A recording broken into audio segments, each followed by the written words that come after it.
after 6, time for our regular meeting. This is our regular call meeting of the Macon County Commissioners for April 14, 2015. Like I said, welcome each of you. Have a good crowd tonight. I know we got a lot of folks who looks like the downhill hiking club from the t-shirts. So we'll take care of you guys.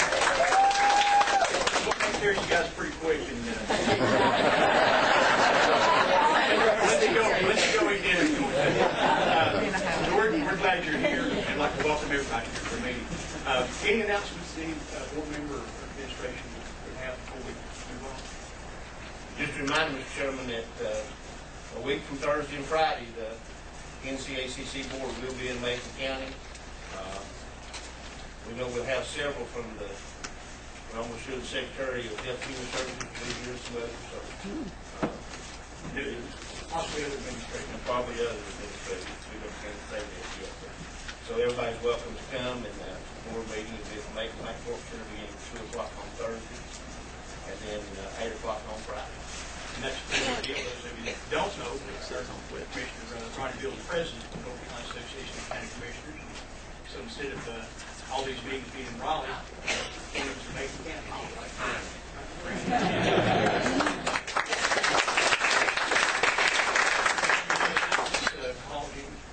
All right, we're going to stand for a moment of silence and ask Commissioner Shields if he would please the pledge.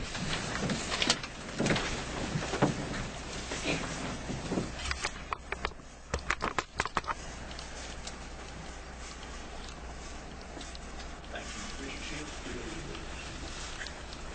Pledge allegiance to the flag of the United States of America and to the republic for which it stands, one nation, under God, indivisible, with liberty and justice for all.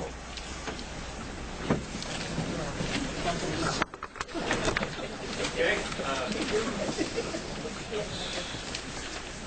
According to our agenda, we do have a public hearing scheduled tonight. That public hearing is proposed names for new roads and assigning a rating of road numbers in connection with the same. Angie Kenton. It's Angie. I saw your. If you would, we'll declare the hearing in session at this time. Just to let you know, all these roads have been advertised and posted as required by the North Carolina General Statutes. I don't think we have anybody. We did not. There was no one that signed up to speak to the road names. Is there anyone here that would like to speak to this? Any commissioner would like to speak?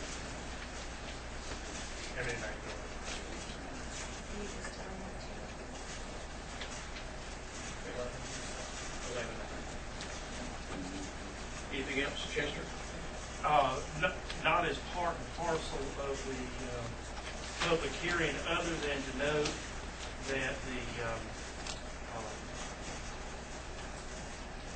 you will have an amendment to consider in your regular session, and we will. I think Angie has a list of the names and the ranges. Is that correct?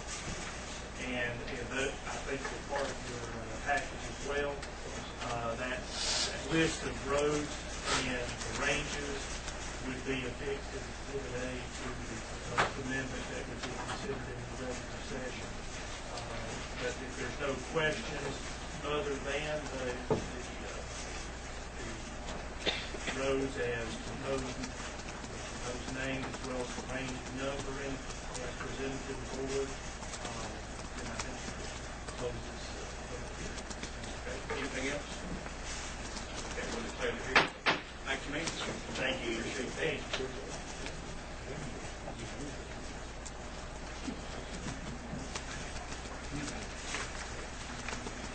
And Chester, we will need to take action. Yes, we will. Mr. Chairman, I'll make a motion that we approve the road names proposed by 911 and address will be correct. Okay, with motion and second, any discussion? Hearing none, all in favor say aye. Aye. Opposed? That motion passes. Thank you very much. Thank you. Angie, thank you. You don't have to leave, You're welcome to stay. Gentlemen, with your permission, I'm going to go ahead and go to number 8A, Nantahala Hiking Club. I know we've got some other things, we're going to move that up. We've got a full room tonight, and I'm guessing after you're through, you guys might want to leave. I'm just trying to chair a good meeting here, and so I'm going to go ahead and recognize Olga Pater, and I believe she's the president of Nantahala Hiking Club, and they requested to do a presentation to the board. So with the board's permission, we'll go ahead and do this. I hope that doesn't mean you really want us to go. No. You're welcome to stay. And Olga, would you pull that microphone down a little bit? Yeah, this is going to be sort of hard for me because I have to do this manually and at the same time talk. Can everybody hear me? I have a fishing voice, so. And I'll try to go really as fast as I can, but if I get to talking too fast, then you don't understand me. I can understand you well. I don't know why. Talk as fast as you can. I don't know why, because you all have an accent.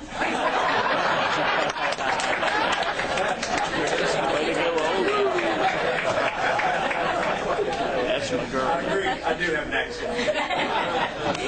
Well, thank you for having us, Mr. Corbin and commissioners. I am here representing the Nantahala Hiking Club, and we are one of 31 volunteer maintaining clubs along the AT, and we are actually responsible for 58.6 miles plus 30 miles of trails that are blue-blazed in the Standing Indian area. We accumulated in 2014 7,030 volunteer hours, which is equivalent to $158,526.50 at the regular rate that you're all familiar with, which shows what kind of contribution we make to our county. In 1941, the Reverend Edwin Morgan took over 55 miles of the AT. Actually, he made the AT in Macon County, and we became an official club in 1968. In 2010, Franklin was designated as the very first Appalachian Trail community. There are now 36, but we were number 1. And in 2014, if you look closely, there's a white blaze which identifies the AT on the tree in the town logo. And of course, Franklin and Macon County are one of the same. We don't forget Heartland. I worked there a lot of years. Okay. These are the blue blazes in Standing Indian area, and those are what our trail maintaining crew looks like. We look a little better today.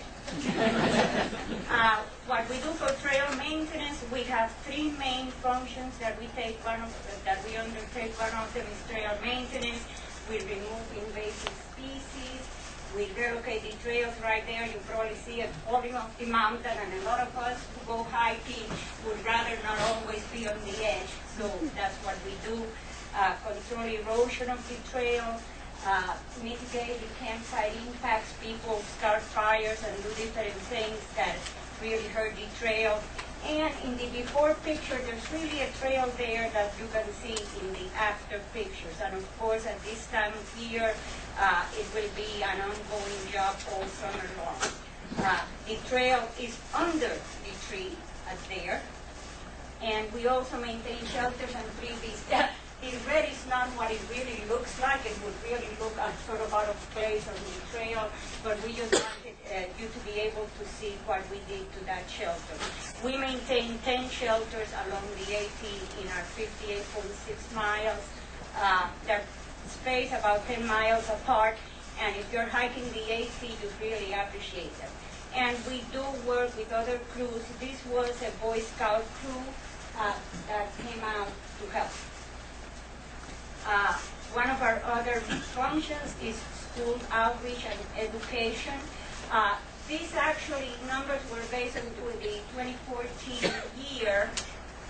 We have actually probably gone up to 10 hikes this year, and we have taken children out in 3rd and 4th grade at East Franklin and Cartuba J Elementary. We have taken out groups from Union Academy. We have taken out Macon Middle School students. And when we do that, Actually, 435 students is a low number. This year is probably closer to 500 at this point because we have 2 more middle school hikes coming up in about a week and a half or so.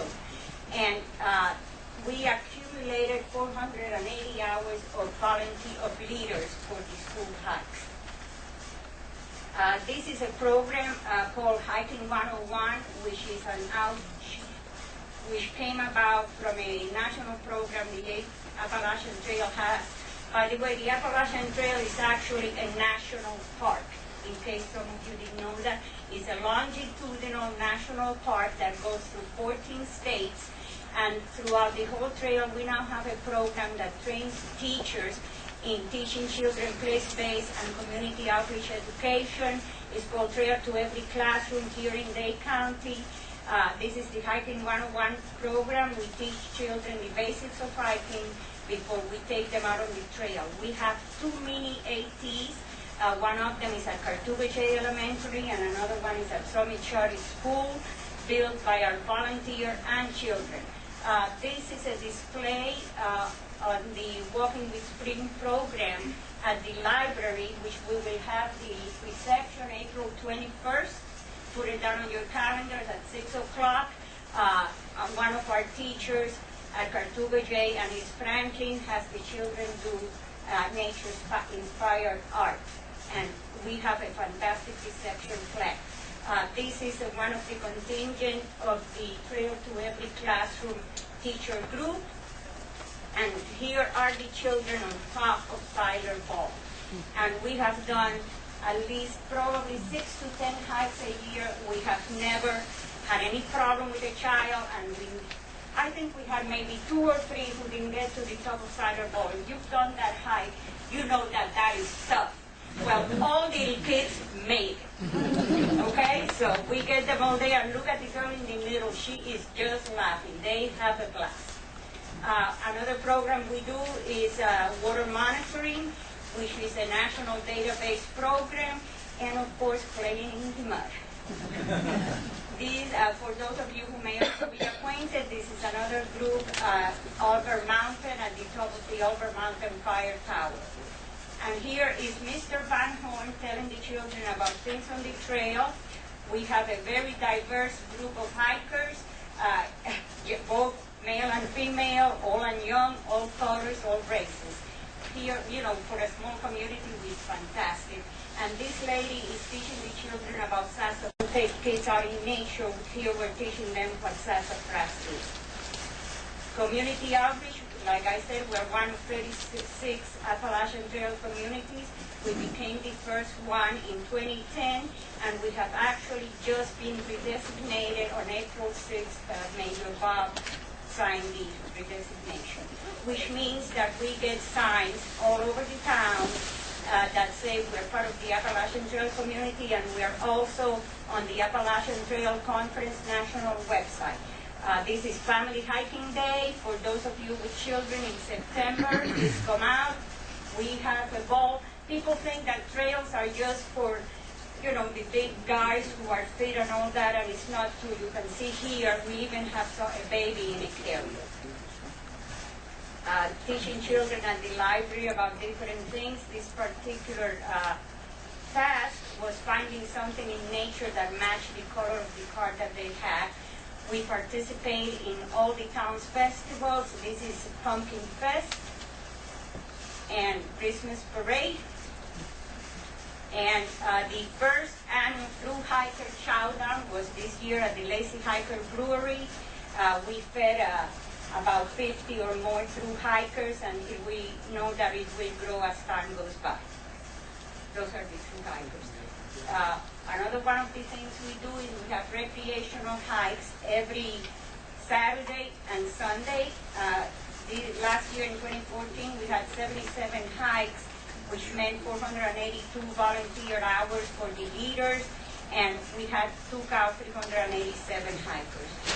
These are different places in Standing Indian, and again, What you can see in all these pictures is that people are smiling. By the way, Mr. Tate, this is why I mounted, in case you didn't recognize. Just to tell you, we don't forget Natasha or the highlights. Good. So, and here you can see also, these people don't look like your traditional hikers. It does start tourists are coming out. This was a moonlight hike to Cider Ball and Waya Tower, which I know many of you know. So what are our impacts?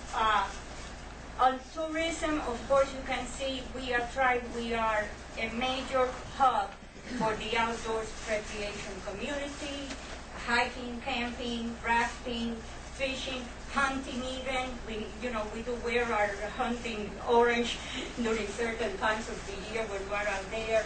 And you need to remember, many of these places that are used by many people other than just hikers are only accessible through the trails that we maintain. They would not be there if we didn't maintain them.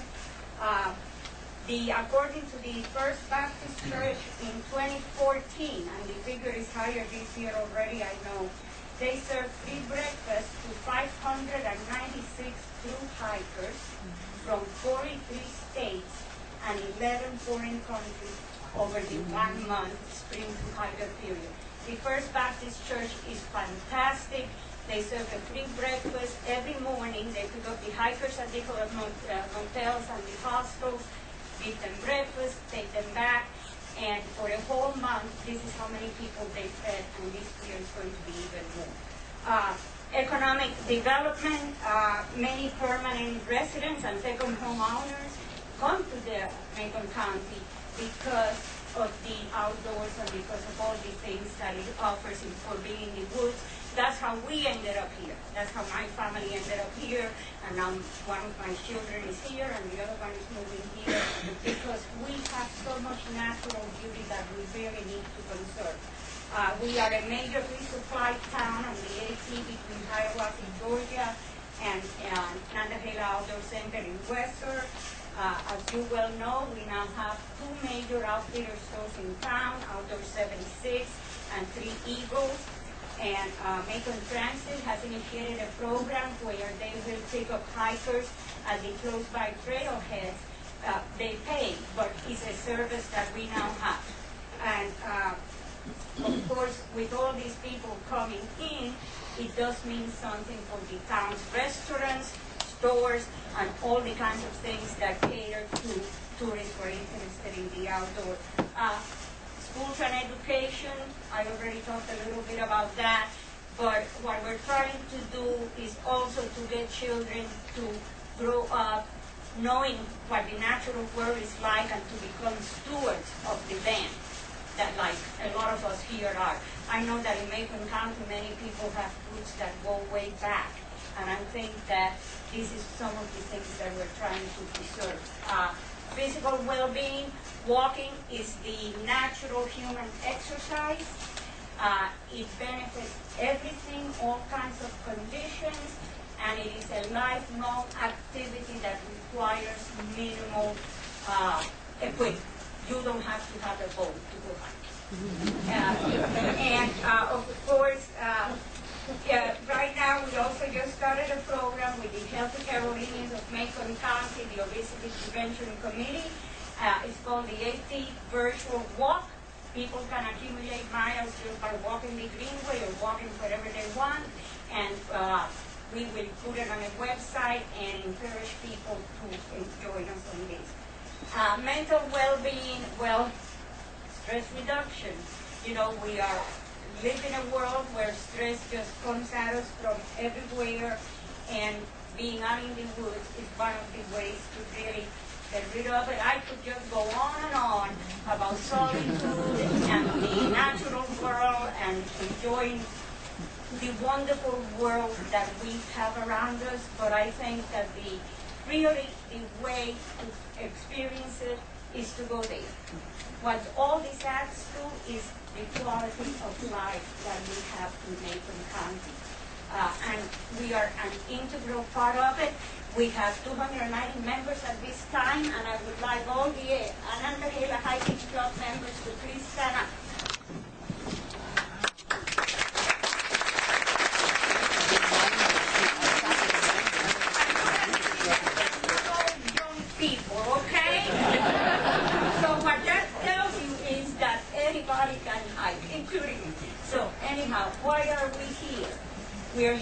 because we would really like to develop a closer working relationship with each one of you.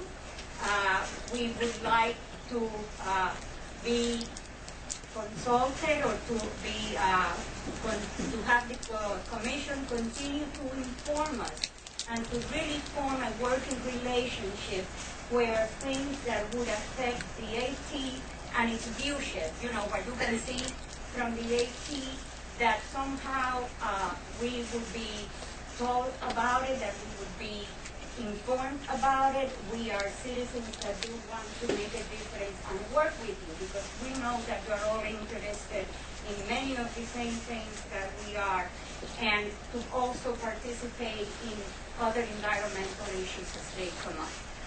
We do have a handout for this is all, you know, I don't speak things, so it's hard to tell everybody. So anyhow,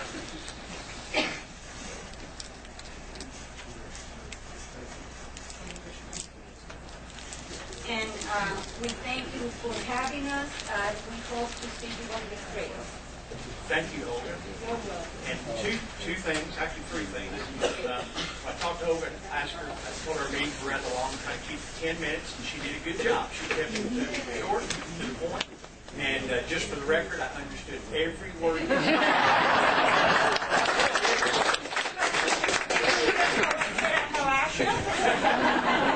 mispronounced it. I still understood what you said. Well, when I come from, they say Appalachia, but I had a friend teach me not to say it. That's right. And the third thing, thank you for what you do. I think all of us do recognize the economic impact of the outdoors here in Macon County, 50-plus miles, and I have hiked those 50-plus miles. I love the Appalachian Trail, and probably hiked most of the Blue Trails. Enjoy hiking, love it, and I personally appreciate what you guys do. If it weren't for you, the Appalachian Trail probably wouldn't be as popular as in Macon County, and we can see every day, we see the hikers here in town, and we understand that these folks come here, they spend their money, they spend their time, and often they bring back their families later in the year to do the same thing. So it's crucial that we keep those trails clean. And I would not be opposed, talking about communication, I would not be opposed to possibly adding you guys, because the economic impact of the trail, to maybe add you guys, Mr. Manager, as someone we had a liaison from the commissioners to, something we can certainly talk about. I'm going to talk about the commissioners about that. We have a liaison to several different organizations in the county, and so that may be something we can do to foster some communication. Well, that would be just great, Commissioner Chairman Corbin, and I also want to say that I hope this is the start of a beautiful So, can I ask you a couple of questions? Yes, sir. Has the board, do y'all have a board at your company? Yes. Have y'all talked about, there's a piece of legislation that's up in front of the legislation about hunting on Sunday. Have y'all took a firm position on that? No, we haven't. Right, too, we'd enjoy seeing a letter. Those letters come back to us. Well, I mean, it's groups like you all that are out there on Sundays that this legislation, I don't know how this board feels, but we've all been notified of that, and it is being fast-tracked to the legislature, so. It's legislation to allow Sunday hunting. In the handout that we gave you is my contact information, and Sharon Van Horn is our vice president, and her contact information is there too. So just let me know about it. Give me a little link. Well, I seen the bill. Okay. Well, when did you board meet? We meet on the first Tuesday of every month. Is that when the whole club meets? No, that's the board meeting. And then, well, we just had a dinner. The schedule's not on this, and It is on our website, and the website is the link is there also. However, we do meet on the first Tuesday of the month, and if you ask to come and talk to us, I will put you on our agenda. Anybody else? Good comments? Thank you. Thank you. Thank you. Thank you very much. Thank you. Appreciate all of you. And we're going to meet until about 9:30. You guys are welcome to stay.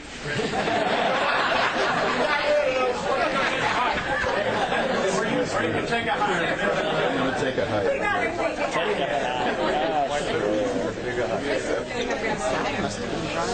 Sharon, Kristen.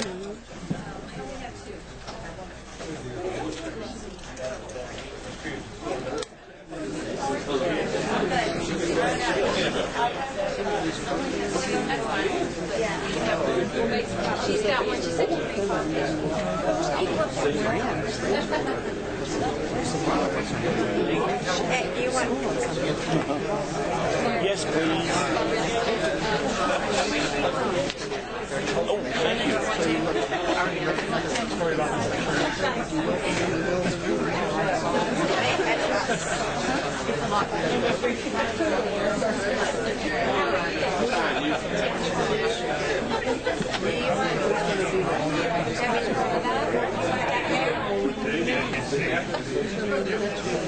Another PowerPoint. Thank you.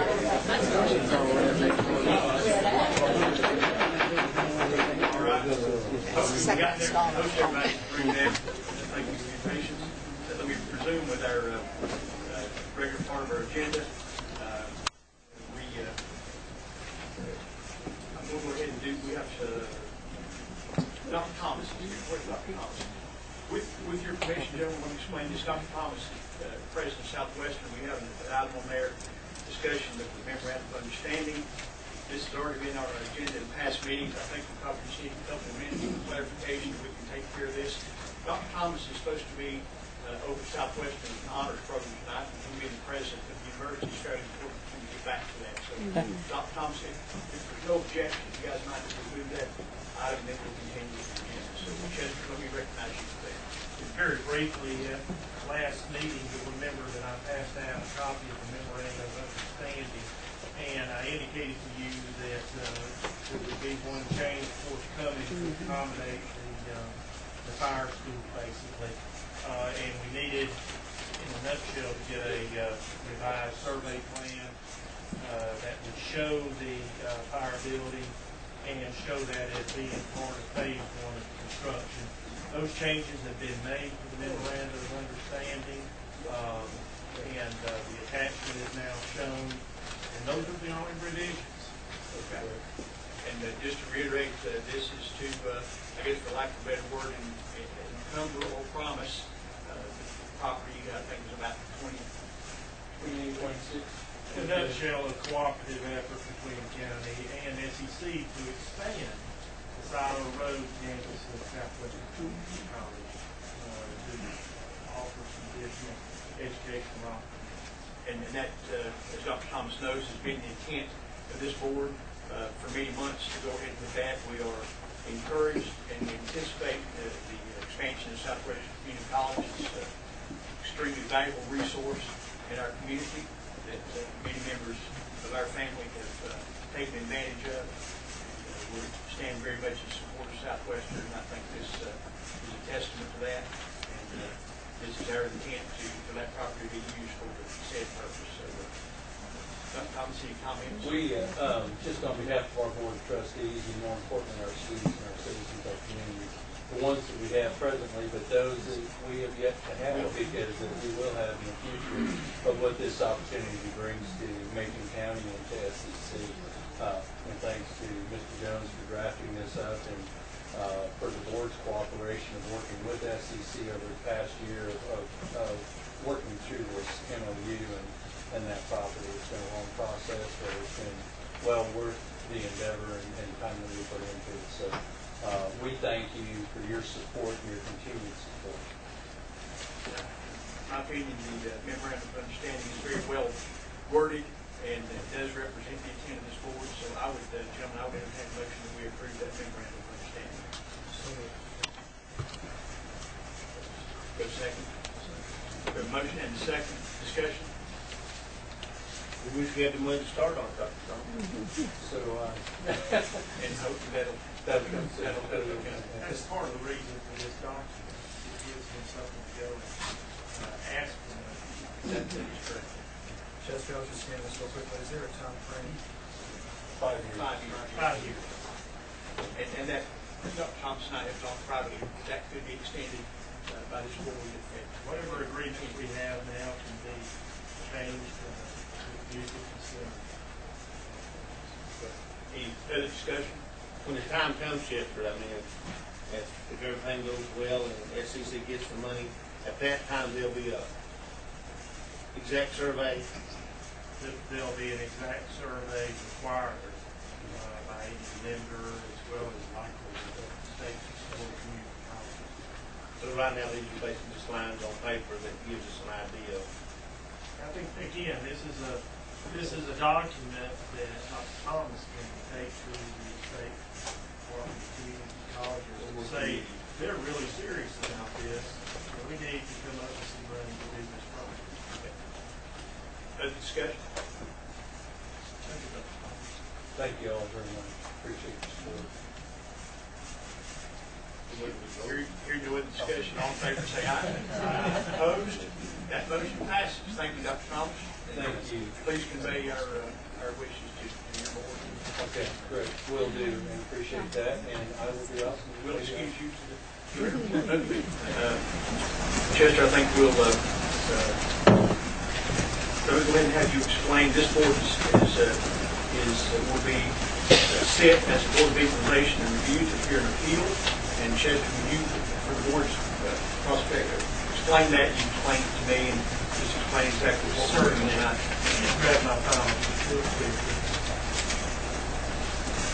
And gentlemen, you received in your advance packet, I think it was a 4-page brief from each side of this, and you have that, and I'm certain some of you have read that. It's an executive summary, if you would, from Shawnee Meadow Holdings, and then a response from Macon County Tax Office. So, just with that said. Just very briefly, this is a matter that involves a petition by a taxpayer to the board. Is authorized to make what we call discoveries if and in the event that we find that a property that has been listed does not include all of the improvements, for example. Sometimes you will have a situation where the tax listing form shows something as being a piece of vacant land, for example, and somewhere along the line there may have been a building constructed on it, and that building obviously increases the value in most instances of the real property, and hence the taxable amount. If it's not shown on the tax listing and it comes to the attention of an assessor, the assessor is charged with the statutory obligation to pick that up and make sure that it is included in the valuation so that that property is properly taxed. In this particular situation, a limited liability company by the name of, I believe it's Shawnee Meadows Holding LLP, had a piece of property in Highlands, I believe is where it's located, and or is located, and there was in fact a discovery done by the county's tax assessor on that because of some improvements to the property when it came to commercial building structure that did not get picked up for tax purposes. That discovery was done. Shawnee Meadow Holdings LLP was notified of the discovery and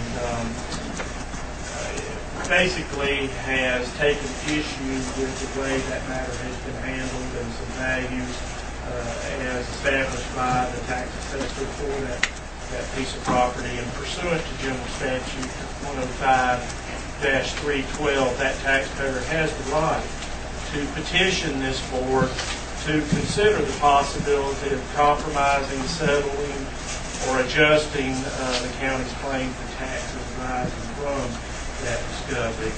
On behalf of Shawnee Meadow Holdings LLP, I believe we have Mr. Bozer present. Yes. If you would stand and just introduce yourself to this board. Richard Boger. This property is owned by 3 family partnerships.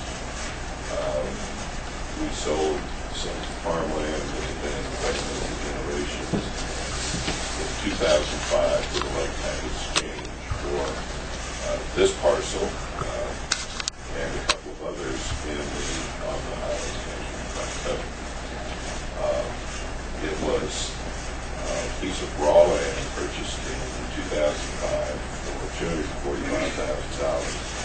The property is located on 4th Street in Highlands, North 4th Street on the Cashers Road. In 2006, we applied for a building permit, and I worked with Hank Ross's landscape architect at that time, he was on the town board of Highland, to do the water runoff. Worked with the building permit, came with him, was the builder, and the building permit from the health department in Macon County, late 2006. Worked with the zoning board and the town board again on occupancy. It was given a certificate of occupancy, 50% completed in the spring of 07. There are a lot of quirks here that come into play. First, as everyone knows, the county deferred any formal reassessment of property through 2 cycles, and it was only this past January that the latest reassessment of the property was done. The last was on January 1 of 2007, during which time the building was under construction.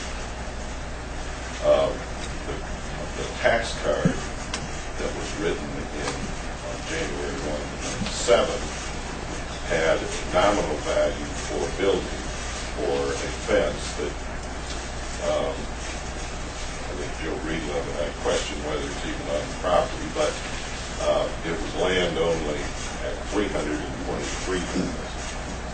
That was a 40% increase on January 1 of 07 from the date of purchase, which was mid-2005. I looked at the bottom line, felt a 40% increase in the land. Property values were going up. I had a building under construction. Figured that was appropriate. The taxes are approximately, based on that card, $1,300 a year this past year, with changes in the millage rate and so forth, it went to 14.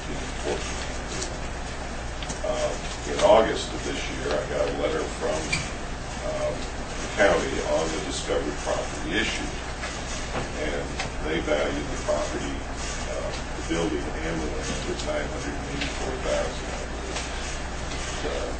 Versus the $323,000. Under the terms of the statute, you may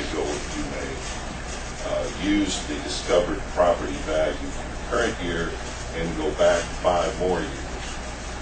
On that, you are assessed interest, penalties, and so forth. So on a property that we've been paying on time and regularly $1,300 to $1,400 a year in taxes, I was given a $22,000 tax bill. That got my attention. So I contacted the county, and Joe Reedlove, who's here, came out, and we walked the property. The building was built. I don't want to get too much in the weeds, cut me off if I'm getting there, but these are significant facts.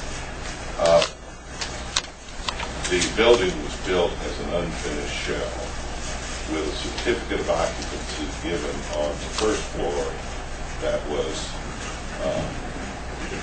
framed in, had sheetrock, plumbing, and everything but the electricity turned on.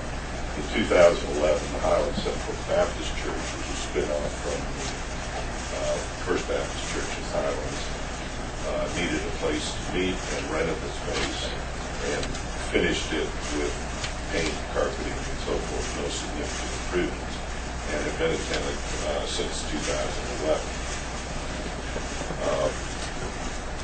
I agreed with the county, and I can't thank Tax Assessor Richard Leitner and Joe Reedlove and Teresa for working with me on this, because it is a very complicated thing. I'm not a real estate professional. I'm retired. I was in the insurance business for 30 years, but not in the real estate business. I do own property in Georgia and North Carolina, had experience in a couple of other states. This discovered property statute is an interesting one, to say the least. I'm not putting the statute on trial. Let me get that straight. I don't disagree with the statute. I don't disagree that additional taxes are owed. I'm appealing on two grounds. One is fairness, which is an overriding trait or characteristic or requirement for ad valorem taxes. Fairness meaning that the value that's assessed is comparable to the fair market value of the property. The second thing, as Mr. Jones said, is language in this particular statute which gives the Board of Commissioners or their designee, which would be the Board of Equalization, the opportunity, after all is said and done, to compromise, adjust, negotiate, whatever, with the taxpayer. The taxes were paid, ended up with the revised value on the building. The taxes were $12,000 and change, paid in full, 4 hours late on the second day. I got a $250 late charge because one of the partners lives in Florida and sent her tax check through the U.S. Postal Service and got way over that. But those are the two grounds on which I'm appealing. In January, after several discussions with the tax assessor's office, Mr. Leitner suggested, well, why don't you get an appraisal on this property as of the 1/107 date? You can't use current numbers, you can't use numbers for 2010 or anything else, but it's the date that we're talking about. The base date here is 1/107. I thought that was the proper way to go about it. I have Mr. Rick Robeson here, right behind me, who did the appraisal, did a summary appraisal. It's not bound and sealed and everything else, but we came up with what I felt was a fair market value for the property. The numbers worked out at the end of the day. The county felt the total value was $674,000. Got at that value with $354,000, I believe, on the building, and added that to the land, $323,000. And that's what we discussed for much of last year, and it came down to what I thought was a reasonable solution, and that is to get an appraisal to see what the land was really worth. Mr. Robeson came up with $340,000, I believe, on the building, and $250,000 on the land. So we're apart today $87,000. Now that doesn't seem like we're that far apart. It is 14%. It's not insignificant. But when you apply interest and penalties, the numbers mount up substantially. Furthermore, the day after I met with Mr. Leitner in January, he called me. We had a very candid discussion the day before, and he called and said I might be willing to waive the late fee. So that number, 250, is on the table before the commission. I do not know the total tax savings on the $87,000. We have to push the pencil on that. Perhaps someone from the assessor's office knows exactly. I'm guessing it's in the $2,000 to $3,000 area, possibly, over this 6-year period.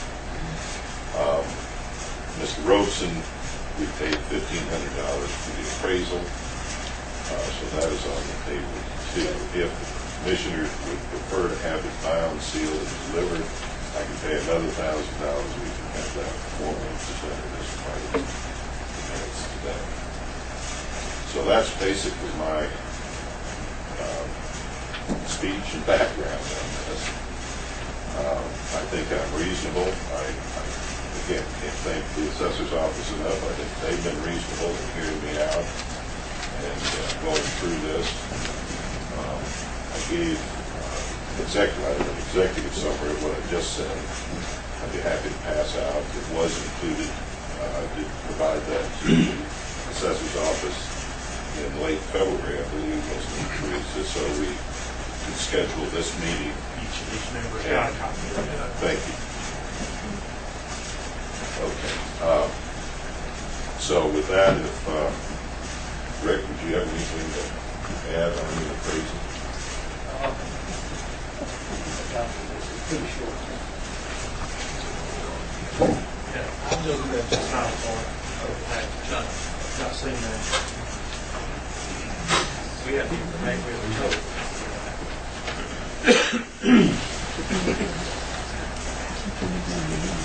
Mr. Boger said, my name is Rick Robeson. I'm a real estate appraiser. I've been in Western North Carolina for the last 20 years. Prior to that, I was in Florida for 18. Mr. Boger asked me to help him understand what his property was worth on January 1st, 2007. His property is a 13,000 square foot lot with 5,476 square kilometers. In a handout, you'll find an aerial front and rear photograph of the property. I searched for sale of commercial use property located in the Highlands Market, but outside that downtown core because he's not in that downtown core. It's sold prior to or near January 1st, 2000. I found 5 sales. You'll also find those sales in your handout. And basically, they sold for $142 to $267 per square foot of the building area, including land. To make a long story short, I thought a value of $170 a square foot for his 5,476 square foot building would have been appropriate for a value as of January of 2007. Now that calculates to $930,000, but the building was only half finished at the time. I also found that the land value was reasonable at $250. So if you take the total value, it would have been, had it been finished, and subtract $250,000 from that, it would give you a building value of $680,000. But again, it was only half finished. So my calculation value for the building at that time was half that, or $340,000. Add back in the $250,000, that gets you to $590,000. So I'll explain there the math calculations you made. I think that can answer your question. Broughton, did you see the property in January 2007? And on what are you basing your understanding that the 50% completed that time? Mr. Boger advised me of that. And what did you understand the improvements to the system? The first page of what I've given you says that it's a 5,476 square foot building by my measure. That is 50% complete. I have inspected the property. It's still not finished. The second floor is not finished at all. The first floor is finished with the improvements that Mr. Boger described as fairly minimal, but they were not there on January 1 of 2007. You're saying the structure was complete, but that the interior finishing work was not complete? The shell was fine, the inside was fine. Is any rough-in done, any plumbing, wiring? First floor. Only. Yes, and I'll say that I have no dispute in value on the building. It is in total value that was assigned versus, this is the fairness issue, versus the value of the property. That's $170,000 or $87,000. But it's not in the building. Joe Breedlove can speak to it. He saw the building and has inspected it on behalf of the county and came up with the 50%. And Mr. Robertson, in the appraisal world, what is considered a, what percentage is considered a decent appraisal? 5%, 10%, 30%? You have a variance, right? You could, yeah. What is that variance? On most cases, you've been in the business for how many years? So you should have, so it can vary from what, 10 to 15 to 30 to what? What would you recommend? What would you think? I wouldn't venture to answer that question. It just all depends on. But what you agree that appraisals do have a variance? Sure. And it could be 10%, it could be 14%, it could be 50%, depending on the appraisal. Right? I'm not gonna comment. But it has a variance, correct?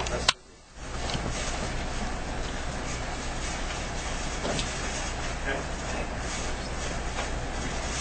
Joe, anything else? Voter, Yes. if you at any time take the value of the real estate, I think you indicated the improvements and the amount that was assigned to the improvements, the building, commercial structure, if you will, you have no dispute about that value, is that correct? No, in the handout that I passed around, we have a difference in that. And that led up to the January discussion when Mr. Leitner said the only way we can resolve this issue on land, there's a letter in the file that you have. But back to my question. It wasn't opposed. You're not raising a question about the amount of value that the county has placed on the actual commercial structure, are you? Mr. Beal's point, $14,000 is difference on a $350,000 building. We have a difference, but it's not material. You're focusing primarily on the value of the land upon which this building sits, is that correct? Correct. The 07. What was the fair market value? What was it assessed at on 1/1/07? Subtract that, and you come up with discovered property. For the years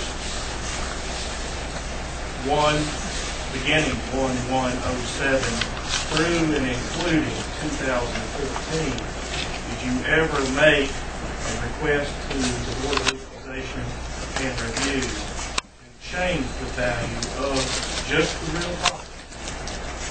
I made no request, and that I plead ignorance to. If I do pay a good bit of property tax. I'm most familiar with the state rate that operates a little different because every January you get an assessment. You have 90 days to appeal it each year. In North Carolina, because of the perfect storm, and 2 successive cycles went by as permitted under the ad valorem tax code, no reassessment was done. So, as I said in my earlier remarks, when I got a 40% increase in only 18 months of ownership, I felt that was reasonable and did not appeal. This is the first year that you've raised that value question. Correct. I did not know about discovered property until mid-August when I got the letter from. This is August the 14th. Thank you. You're welcome. Okay. Mr. Lockton. We also received a attached, about a 4-page executive summary. Don't make any next. Okay. First thing, it's not 2 cycles. We valued the property January 1/07. He started construction, actual construction, in the summer of 06, which time field work is already completed for the 07 value. So when 07 value is still out, the building was there. Then, in process with the 2015 value, we found it during inspection. So there's only 1 cycle since it is passed. Secondly, under North Carolina law, and the case comes out at Henderson County. And in that case, I believe it's Bell, they had went and built a house in 1996, I believe, and the county discovered it in 2010, I believe. It was 2 appraisal cycles. Property Tax Commission ruled that even though the taxpayer had gotten all the permits from the county and the city of Hendersonville and all the permits from the health departments and everything else, the law specifically says in North Carolina that that does not constitute informing the tax office if you add or delete it from the property during the year. And that's the reason in North Carolina you have to run an ad to the county every January saying if you delete it, add it, or change your property, you have to list it with the tax office. So the courts have already ruled that. In the second case, Morgan case was decided right after that case, also out of Henderson County. And in the Morgan case, it goes on for a number of years, and the county went and found out a piece of property was built on. Well, the owner came in and told the tax office during these years that they had improved the property. The appeal court has ruled in North Carolina, which is still case law because it didn't go any higher, that even though they came in, the county can discover, or it wasn't called a discovery, it's called immaterial regularity. So the county could go back 10 years or further.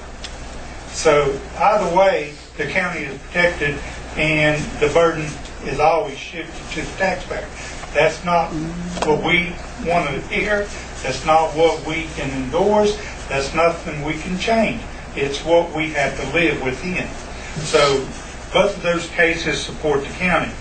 Now going back to the discovery under 312, the notice of value says you were listed with, say, $100,000 on your property. It says you have a new building, $200,000. Your new value is $300,000. The difference is $200,000 you owe on that building. As Mr. Jones asked the taxpayer, that building wasn't there, but he received the bills, he paid on the land, he had every year to come in and question the value on the land. Also, the value in North Carolina, unlike the way Mr. Robertson appraises, or Mr. Duval, or anybody else, or myself, as I said, fee appraiser, we take the square footage some sells for, it includes the land, and we come up with the value of the land and building. Well, for taxes in North Carolina, we have to break it out. So when he does that, he's doing 2 things. He's taking one value, breaking out the land, and it so happened that the land was purchased for $245. Mr. Rosen now is saying the land's worth $250 in 07, but he's abstracting that out from a property that's sold. The 5 properties were approved properties between a price range of $140 and $225 a square foot or thereabout. Thirdly, that property was certified by the town of Highland, meeting their codes. They got the occupancy. And it wasn't 50% complete because you have to look at the usage of that building. That building is not going to be 2,600 square foot on the bottom level, 2,600 square foot on the top level. Under the codes and the ordinances from the town of Highlands, they were commercial on the lower level, 2 apartments of 750 square feet on the upper level, and then that's 1,500 square feet, and you probably figure another 400 or 500 square feet of entryways, hallways, and that there. So you're at roughly 4,600 square feet. But you got 2 different types of uses. You got a lower retail level, which is premium, and you got apartments lower. Mr. Roberson and his numbers there has taken off because we didn't have 20 parking spaces for that type of building, 4 per 1,000 square foot, I believe. However, under the ordinances in Highlands, his building and parking's correct, because he's got 2,600 square feet downstairs. You figure that out, that's about 10 and a half spaces. You got 2 apartments upstairs, that's 2 per that, so that's 14 and a half, 15, he's got 15 spaces. So he's taken off a deduction, which the town of Highlands has given an authorization to use that building. So you really can't take off deduction because that's what it is billed at. And lastly, if you use Mr. Roberson's numbers, he used the lower end because of that deduction, saying it's 50% complete. You take the 2,600 square foot downstairs and the percentage upstairs that he can use is more than that. If you go to the bank, Macon Bank, First Citizens, anybody, when you build a house, you get the roof on, exterior finish on, the windows in, it's 50% complete. So he's got a higher percentage complete because of the occupancy downstairs, which is an assembly type building. So when you do all that, the difference isn't that. So what I'm saying is, first off, the land wasn't in question, it's the building. We took down the building because he did have some upstairs unfinished.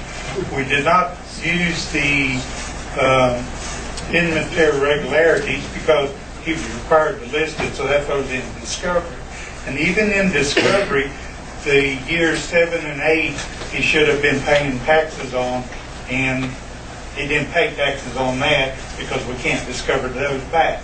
But you know, morally or anything else, we know that we didn't pay taxes on those 2 years. And actually, part of the 3rd year. So, I don't think he has a case based on everything that he's presented.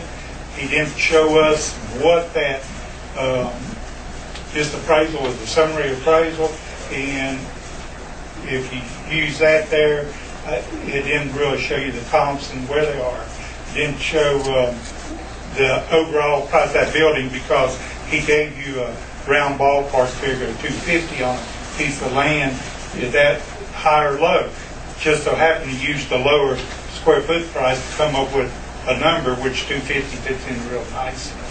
So under all those conditions and based on the bail and Morgan case out of Henderson County, I don't believe he has a case with us.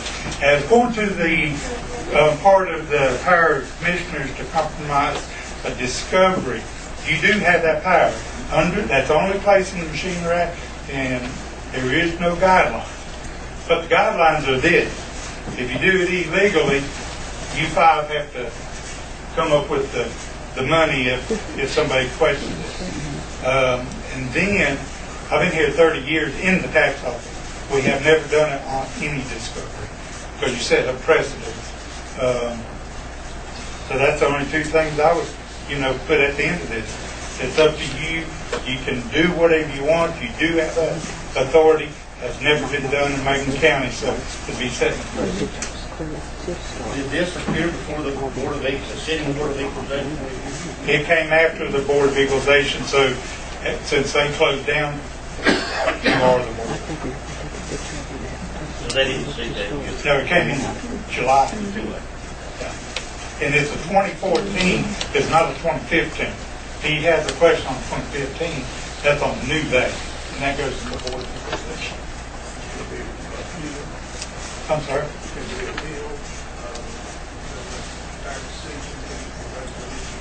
No, from here it goes to the state superior court. No, Raleigh. So, just get down to Bryce tax rate to make sure I understand. You're saying he owes $12,000 in taxes? He's paid the $12,000. Now he's wanting, the difference at $87,000. I think if you do the... How much money is that? I think, well, the money's not that much. I think it's like $1,500.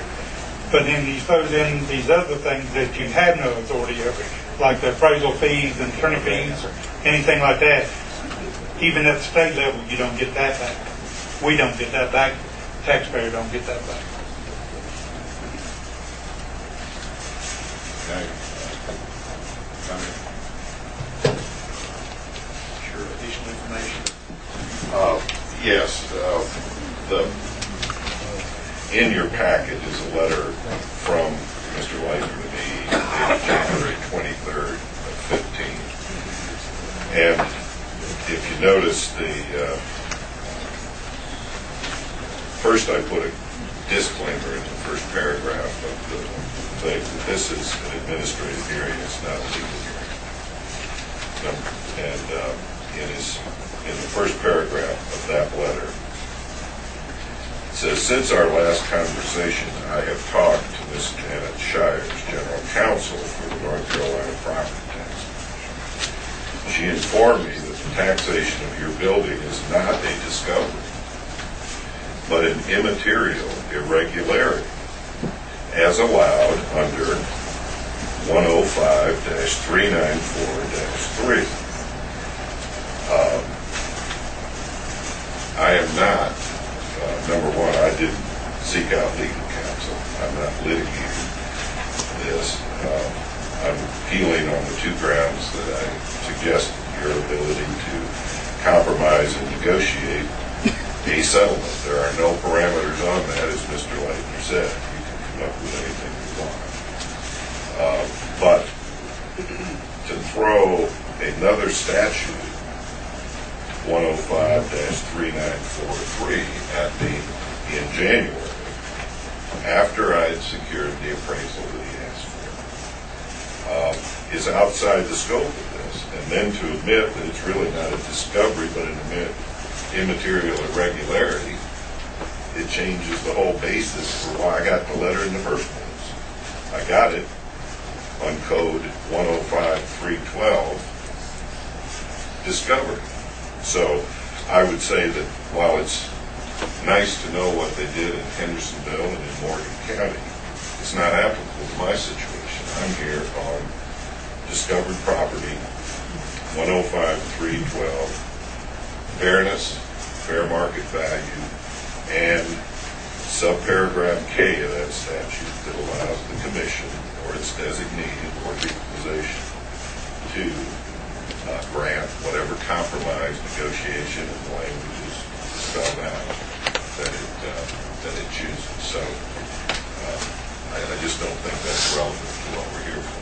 Gentlemen, clarification, the county did not treat this matter as an immaterial irregularity. In fact, the way the county treated this was as a discovery, just as he has asked for. In fact, I don't think Mr. Vogel wants this treated as an immaterial irregularity, because if he did, we would be talking about 6 years.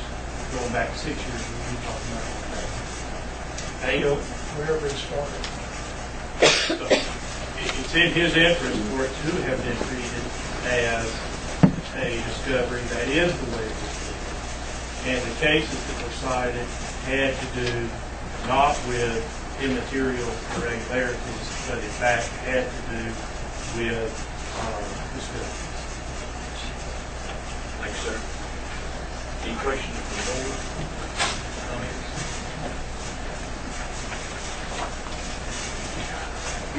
What is our role for that? The role is to determine whether or not you seek the desire to compromise or adjust this discovery. And if you choose not to, then that's the end of it. If you choose to, then you've got to decide how to do it. Since liability on our part, if we move the wrong way, we do that prior to a legal opinion. Well, I think you've got the right to compromise. I would caution you, there's apparently an opinion from the Department of Revenue, an individual within the Department of Revenue that indicates that once these taxes are paid, I believe that Mr. Baker has taken the position that your right to compromise is then over. Taxes being paid, and in this case, the taxes have been. think there's been a court case that has determined if his appointed to his published book that is published by the Institute. Should not have been notified of that on the 6th. When I paid the taxes, it was a heads I win, tails I lose. I mean, heads I lose, tails I lose. If I don't pay the taxes, I'm liable for penalties, interest, and everything. If I do pay the taxes, do I not, under this statute, still have the right to appeal? I think you can. I think if you choose to move forward beyond whatever ruling this board makes, if you're unhappy with what this board does, I think you could potentially bring a case in Superior Court challenging the outcome. But you're saying that Mr. Baker said, if you pay the taxes, those cards are played. You have no appeal because you pay But I the think taxes. we are here. You are here. So I think That's not for one me to man's decide. opinion. Right, but I think the statute, I didn't read anything in the statute that says my right to compromise expires when I pay the tax. When this brought to our attention, we decided to hear it. Okay, thank you. Mr. Boger, I had the pleasure, or when we call it a pleasure, to serve as chairman of the Board of Equalization Review for many years. And I think we're all in agreement. I don't think nobody on this board, I don't think Mr. Lightman will not tell you this machinery act in North Carolina is adequate, needs redone and reviewed. It just keeps adding to a book that's now. So, with all that being said, a very good history of trying to teach the taxpayer properly and through the years. So, with that, I'll make a motion, Mr. Chairman, that we deny Mr. Boger's claim and deny his petition for compromise on the taxes. We have a motion and a second. You've heard a discussion on that motion. One point of clarification, you're saying that Mr. Boger has paid his taxes, our right to compromise has been eliminated. No, I'm not. No. What I'm saying to you is my understanding that Mr. Baker with the Department of Revenue takes that position. Mr. Baker, what's his title for? Director of the tax, local government division. There is what historically where I had crossed the path is where there has been a property tax appeal to the property tax commissioner. Mr. Baker has served and sent sort of like a mediator, to help the parties see where the strengths of their cases are and where the weaknesses of their case is, and try to bring them to a closure. The taxes have been paid. Yeah. Well, I'm saying the fact that we paid the taxes did not bring it to this board. Well, now, there's another part of statute in the part that allows for any request to refund if taxes have been taken up to 5 years, 6 years after the date, so the read no, they changed it to now discovered 5 years. So you can't, I mean, even so, you can go under that part and refund it back if you're saying that the value is incorrect. I mean, there's more than one statute. But your power to compromise would be under 312. Power to refund tax already paid is under 370.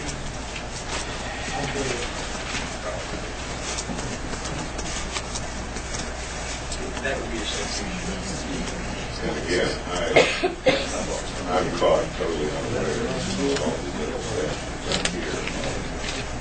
The one I was taxed, the next thing, think you're thinking of 105-380 and 105-381. You heard the motion in the second. Any other discussion on the motion?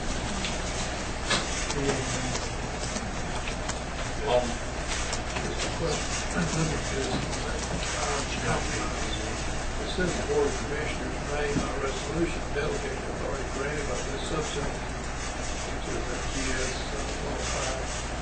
105-322, to the Board of Equalization. That's what we do. You can't go back. No, we can't go back. This is 2014. The Board of Equalization quit meeting in May of 2014. This came up in July, August. So since they're not meeting, it's you guys. You are acting as We are the, of course, there's a new bank. So he, Mr. Bogert, can still bring the same issues up for the current year. not this issue. He can bring it up under the new value. He can bring This it, is not the new value. He can Express contest the new value before the equalization. It could have been a year ago. 16, 15, 16. Because this is 15. Yeah. The resolution doesn't. On this property going to assessment. So, any other discussion? All in favor of the motion, say aye. Aye. Opposed? Motion passes.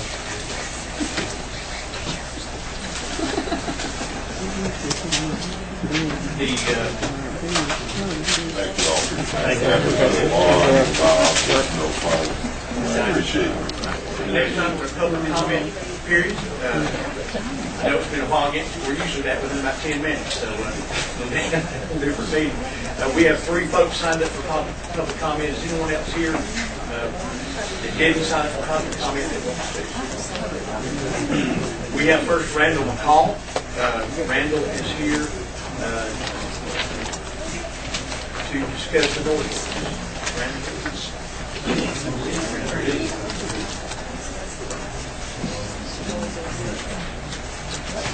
Okay, well, I'm Randall McCall, and you just know me, I've been here before, and nothing's changed. Still, Orrin, I hate for somebody that lives beside me to decide what I'm going to do on the property I'm paying taxes on, or not paying taxes. So, and I hate to see it snowball. Keep getting bigger, it gets me, been reevaluated in 6 months to a year, more stuff gets added to it, and then we can't do anything, we just have to walk around with our heads down. And that's the part that bothers me. That's certainly not our. Well, I sort of, that's bothersome. And just let me encourage you for the fact that this, we're starting using the noise ordinance. We see to be on nuisance ordinance, somebody purposely annoying their neighborhood, always our code ordinance is right along. The part that bothers me on that is, like I said before, that nuisance is like art and beauty, it's in the eye of the beholder, and something one person is doing can get nuisance to somebody else, and there'll be little calls all the time on everybody. And the kids are like, well, I didn't pay for this place up here to move up, and I have to listen to that. That's the part that bothers me, and that's about all I've got to say. So I don't get that trained. Thank you, Randy. You're right. Thank you. Pat McCall, we also had signed up to speak to the noise ordinance.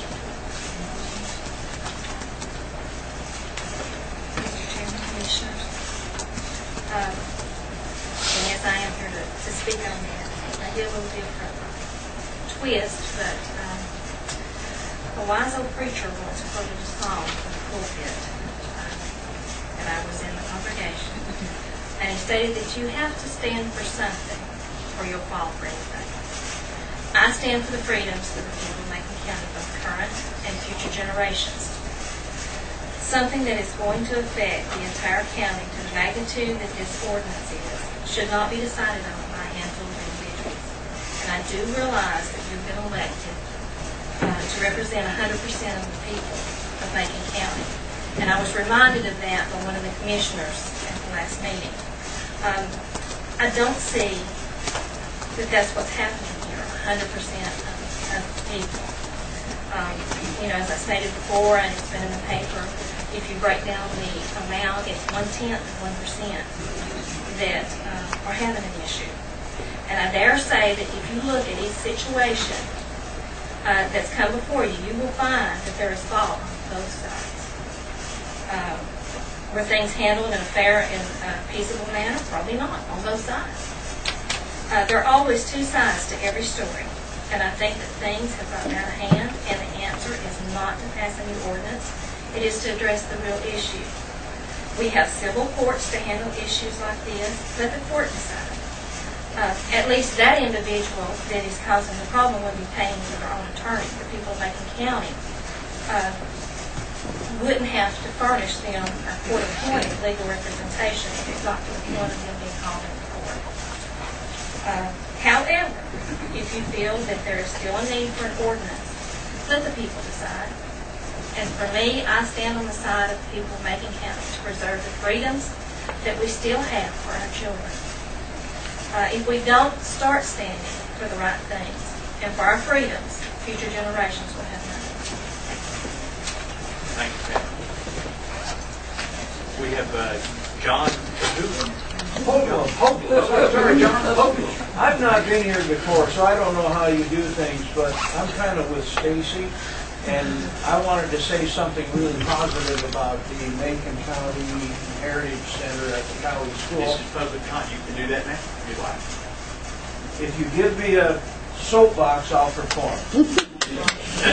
I'd just like to thank you guys for the backing that you've had so far for the school. Being a transplant from Minnesota, I just love being south of the Mason-Dixie, especially in February. And this school has been just a marvelous opportunity for me as an oil painter, artist, and art teacher to pursue something I love passionately. But also, I believe that what's happening there has a across-the-board positive effect for the whole county. I teach oil painting lessons and I teach oil painting workshops. I have students that are seasonal. I have year-round students. I've had students coming from Georgia, Alabama, Mississippi, Louisiana, Florida, South Carolina. I've got students that are seasonal. I've got students that come to the workshops, and they all spend money here.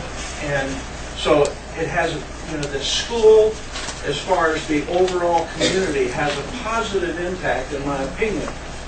But as far as a cultural impact, thinking in terms of the bluegrass music, I'm one of two artists there, and we entertain people about the visual arts. There's the music, there's the pottery, there's the weaving. That school has the potential of being a little John C. Campbell folk art school. And it's just dripping with potential. Dripping with potential. But it's a diamond in the rough as far as the vision of arts and cultural, country arts and cultural center.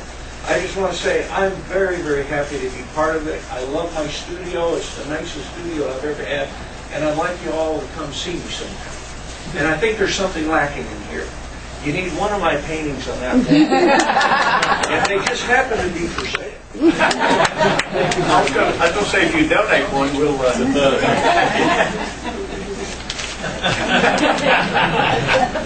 Thank you, John. Appreciate your comments. Anyone else want to speak to the board in public comment? That was only 3 names I had.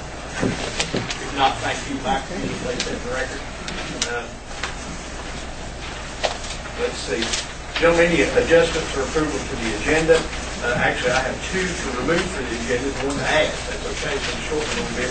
According to their county manager and discussions with their board attorney, I'd like to remove under 9B, the QZEP funding. We're going to get an update on that. You are going to have Just a brief update. Okay, so you'll leave that on. Okay, I need to work on Okay, we'll leave that on there. And I think you did want to remove the, or did not remove the house, right? Right, we're going to have an update. Okay, leave it on. There's no action out there, just an update on it. No action. Okay, I'll stand corrected. I would like to add under 8D, the liaison report from the rec commission. I have that, just brief information from the rec commission that I need to go back to the board. Would add that. Mr. Manager, anything to add to the Yes, Mr. Chairman, I'd like to add an 8E, and that will be Mr. Butler from the Health Department is going to come and ask the board for approval of the Health Department acting as a lead agency on a grant that they received. It's a regional grant, and again, we'll be asking approval to be the lead agency on that. Also, under old business, I'd like to add number 9F, and that would be the consideration of a resolution supporting and authorizing the submission of an application to the North Carolina Department of Commerce in the Rural Economic Development Division. It's part of their rural grant program, and it will be for Macon County to receive a grant from the Building Reuse Program of this division. Also, I'd like to add number 9G, and we will have some consideration for the board to give to some change orders at the Parker Meadows project. And just to clarify, Mr. Chairman, that 9F, I realize it was a mouthful, but what that is basically with the hospice house.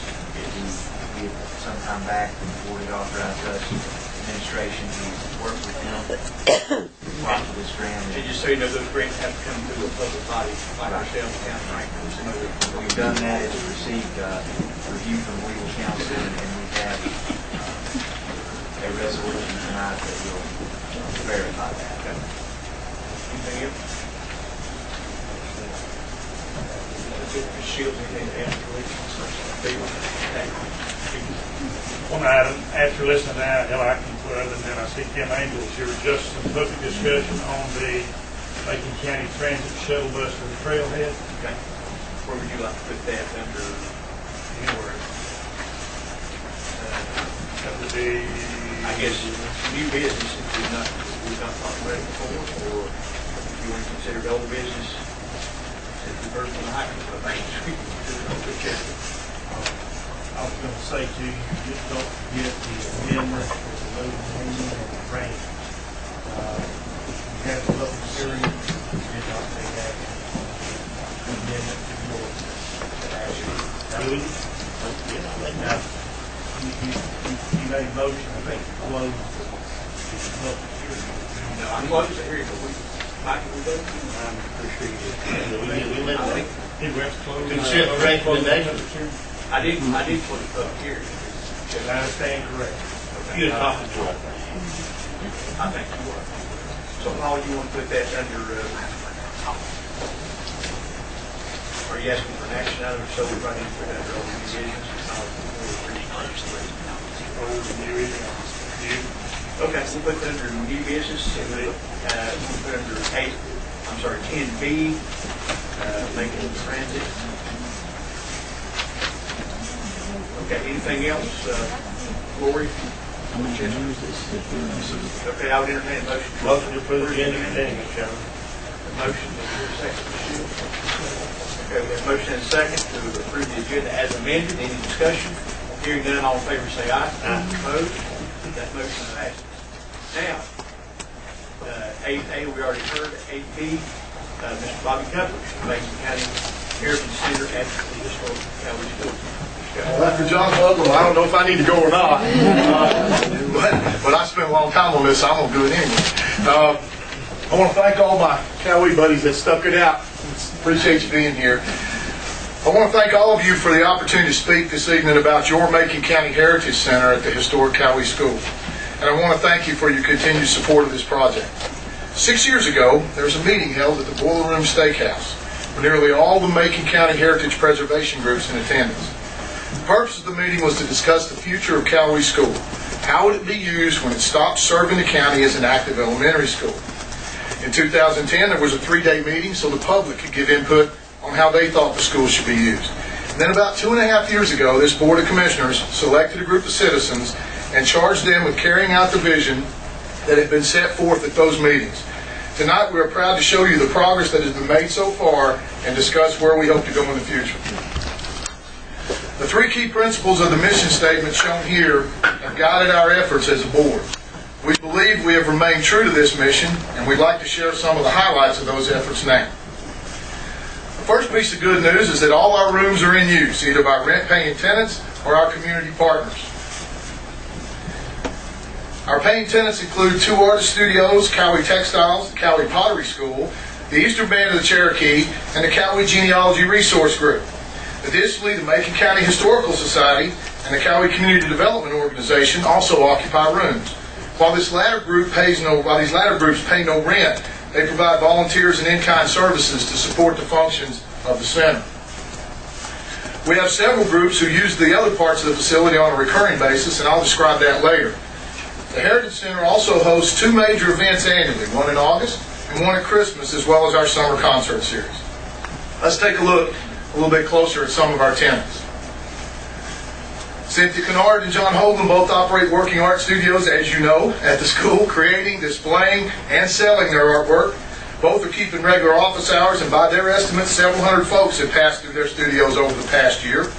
Additionally, John Hogan offers painting lessons at the school and is taught and is teaching, and you've heard this before, students from both Macon and surrounding counties, as well as students from as far away as Florida, Alabama, Mississippi, and Louisiana.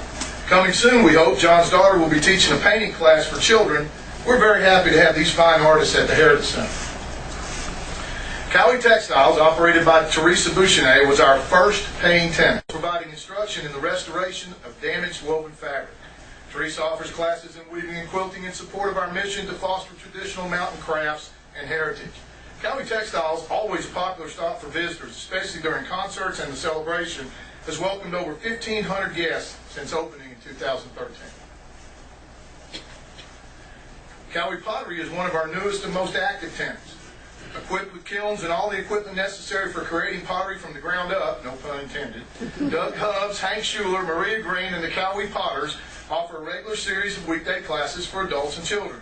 We anticipate that soon evening classes may be available to serve the working public. The Cowee Pottery School has been operating for just over 6 months, but it currently serves 45 students and has been visited by more than a couple of hundred people in that time. We're thrilled to have Cowee Pottery up and running and are very proud of the wonderful products made by potters of all ages.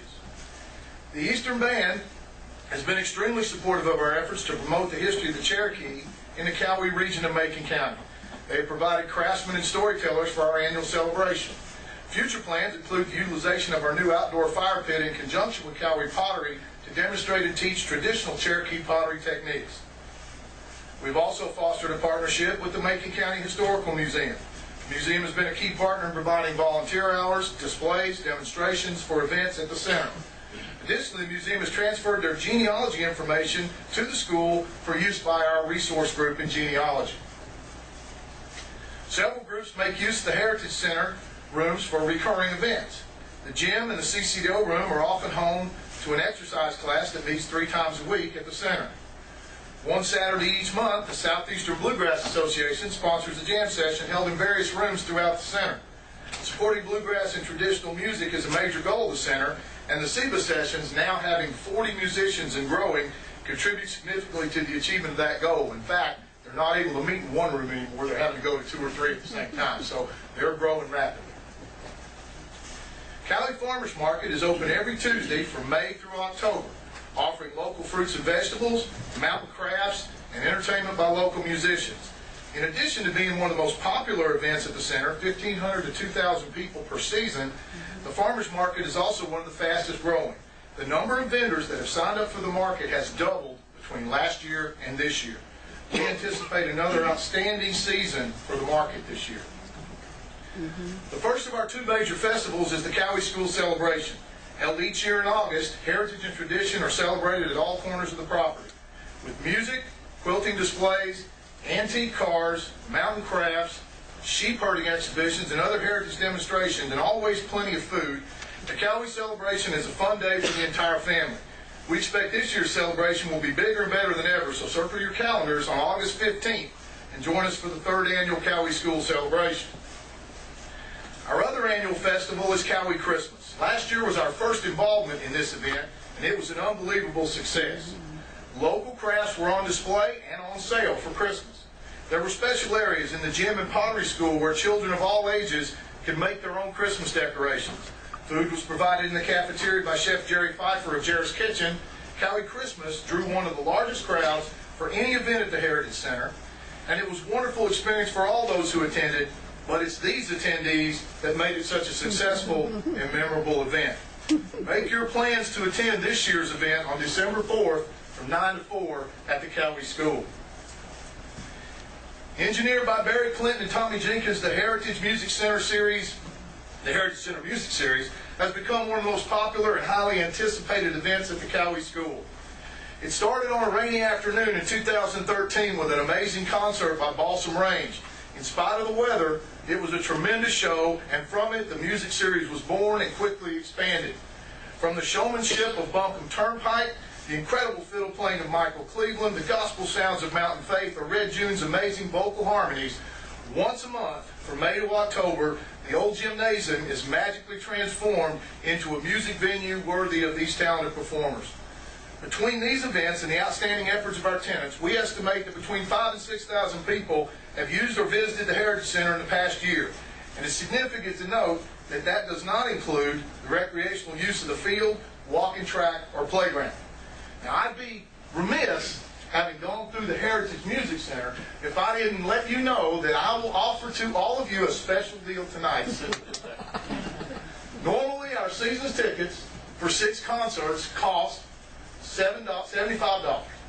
I will sell them to you for $12.50 a concert. So they're available to you tonight. I've got them. You're not supposed to do the math, but anyway, that is, by the way, a significant savings off of the ticket price if you come to each one. I've got them. You owe me already. Anybody else that wants one, I've got them in my pocket. Okay.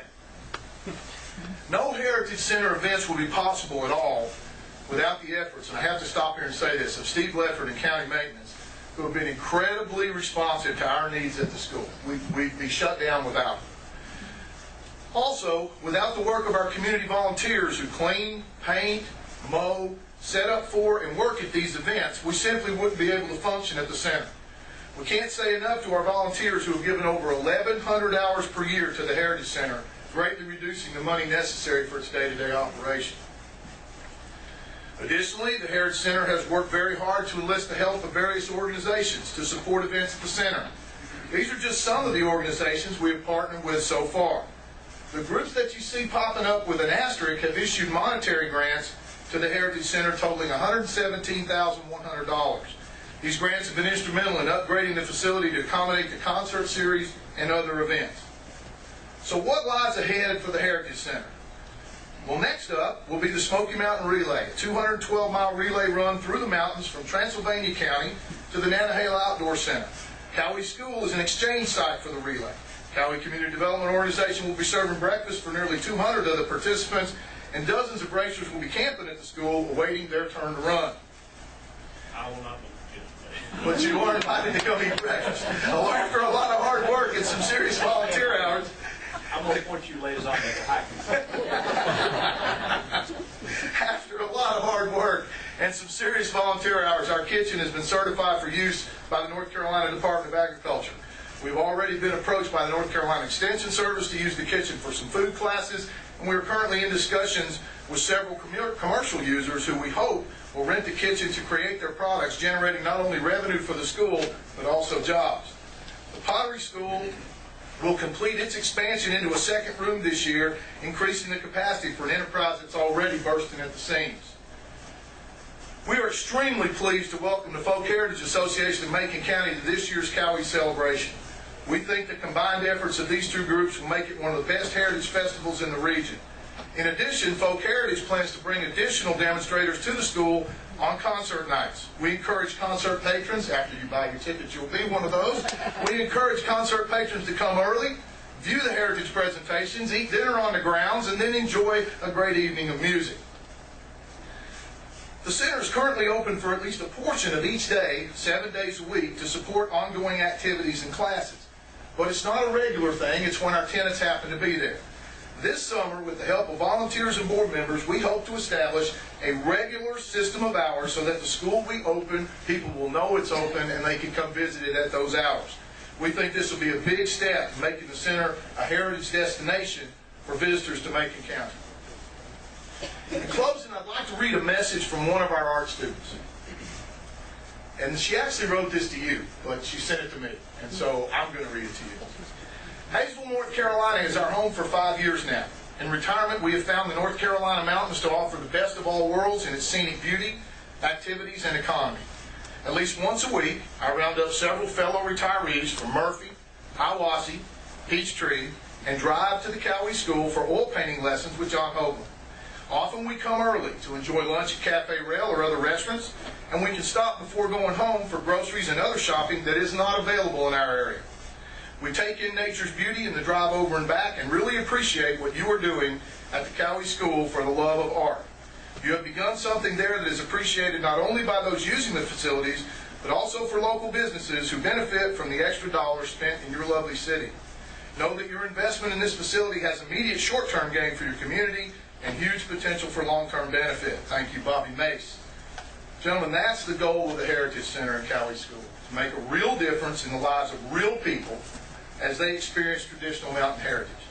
So whatever your interest may be, whether it's bluegrass, pottery and crafts, quilts, clogging, weaving, or just standing around eating and having fun, whether you're young or just young at heart, we invite you and all Maconians to join us at your Heritage Center at the Old Cowie School, because as the kids who graduated from there on the last class said, Cowie School really does rock.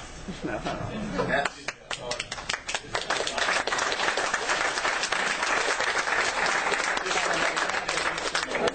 One, if you can go back, will you go all the way back to Teresa's, to the original weaving class? Yeah.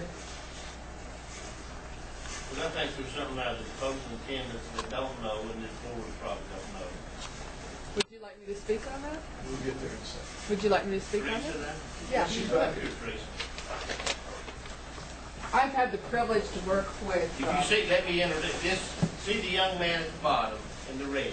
Oh. And Teresa's going to tell you about this young man. I had the privilege of being there when Teresa was working with him, and she can tell you the story real quickly. But it is if nothing else in the school, Bobby, if nothing else, what this young man has accomplished because of the school being there is absolutely amazing. I think we both need to hear that. Well, his mother was doing the farmer's market on a Tuesday, and I had the school open because I had lessons going on a Tuesday, and he came in a couple of times. Now, Nash is extremely autistic, and he does not speak, but he made it very clear he wanted to weave. Now, I have a loom in there. In fact, Gary Shields is woven on it, quite a few, Kevin Covered is woven on it. So he sat down and immediately took to it. He took to it so fast, I spent an hour making 4 bobbins to fill so he could actually weave. So my dad, who was one of the pictures in the older picture that with my parents next to the coverlet, they were the ones that donated the looms for the large looms in there. And my dad said, well, why don't you put on a rug for him? So we wound 10 yards of warp to put on the loom, which takes quite a bit of time, put it on. He was weaving 6 feet in an hour. Now, just to give you some observation, I spent all summer weaving 3 yards, and if you weave 10 inches in an hour, that's considered doing pretty good. He was weaving 6 feet in the hour, and what he's doing in that picture is cutting off the 10 yards of warp that was finished so he could actually give 6 rugs to his family for Christmas, and one which will be entered into a competition, I think, for autistic kids. And my father, with his heavy-duty parachute sewing machine, was able to turn the edges and sew it so that they were doing that. So it's not just NASH. I've had some Down syndrome people come through. So I'm willing to operate on weird hours because I still have, I can tell people I have 3 businesses and a job. But my room is dedicated to when you need it. And if it is needed on a weird time or just one-on-one, then I'm there for you. She's not kidding, because there's been many times I've wanted to go out and check something at the school and didn't want to mess with the system. I was always glad to see Teresa's card there, so I knew I could get in and get out without having to set the code. But so they really do, and that's the presentation. We cannot thank you enough. Would not have been possible without the 5 gentlemen sitting up there, and we just want to say thank you. You've invested a lot in us, and we want to give you a stop over it. Look for y'all doing the work. It just gives over our building. These guys back here, they're all back here. And like I said, I can't overestimate, we only put it in one slide, but we are so excited to be partnering up with Folk Heritage this year. We just think that the synergy there and the ability of those 2 groups to work together, I think if you missed the Cowboy celebration on August the 15th, I think you're missing it. I think you're missing that. So when I said circle it, I mean it. It'll be some new stuff. Thank y'all so much. Thank you, Holly, for what you do. We appreciate it very much. Thank you, Bob. Good job.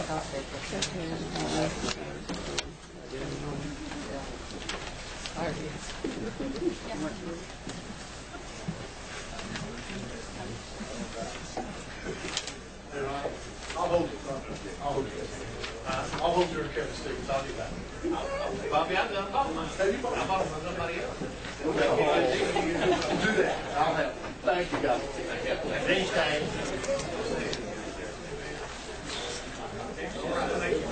Miss Dawn Wild. You need correction. So we let Dawn, listen, they won't take it. And Dawn's with the Health Department. She's Community Health Promotion Supervisor. And April is Public Health Month. It is. I'm with Teresa Murray, representing the Board of Health.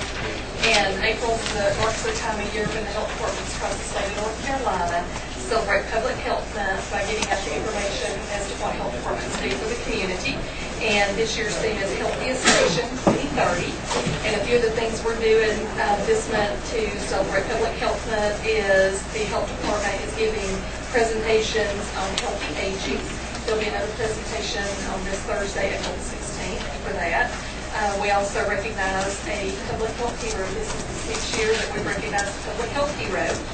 And one of the physical activities that we're doing, I think you already heard probably from the National Hiking Club, that we're doing a virtual Appalachian Trail hike. And we can use all of the physical activity you guys do to count towards those miles. It's a virtual one. We did get out and walk on the AT this weekend. It was really nice. So you can walk on the AT, but if you never get out to do that, we can come in active. What do you do? We want you to sign a proclamation that April's Public Health Month. We have a request, we have in your packet is a proclamation to name April Public Health Month. And there are a lot of good statistics there, which I know all you guys can read, but what a great job our public health folks do. And that's not you just used to. I know you've got a great team there, so we appreciate your efforts. And I would entertain a motion to approve this proclamation. Motion to adopt. We have a motion and a second. Any discussion? All in favor say aye. Opposed? That motion passes.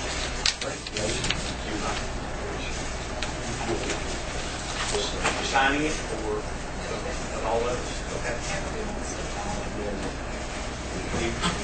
Paul, lay it on. I'll give you. Good job. It's mine. You. If you feel.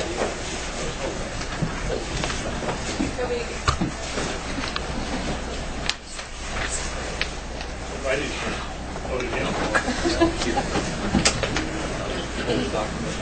Get our picture.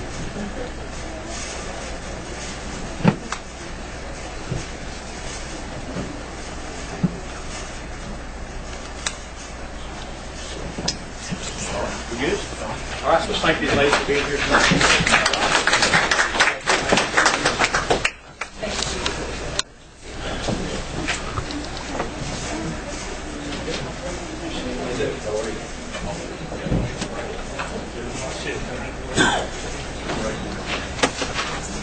had a request from, what's that?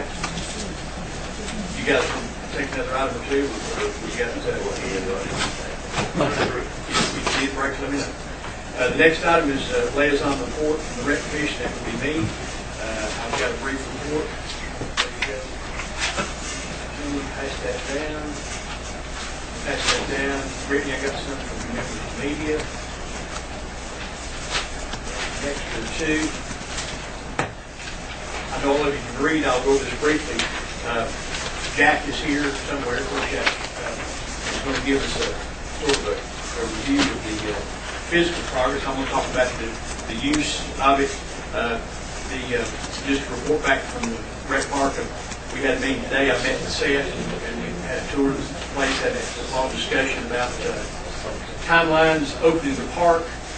Again, weather permitting will be sometime early July, or July, possibly early August. And for inland contracting, the grass is going to be young and tender, and overuse is not wise until the grass has matured. We've discussed that before. No new information here. We've talked about that all along. That's been understanding of the rec park since the beginning, and we will open for 2015, but full tournament scheduling is not recommended or planned. And we do, Seth said that some local use was planned.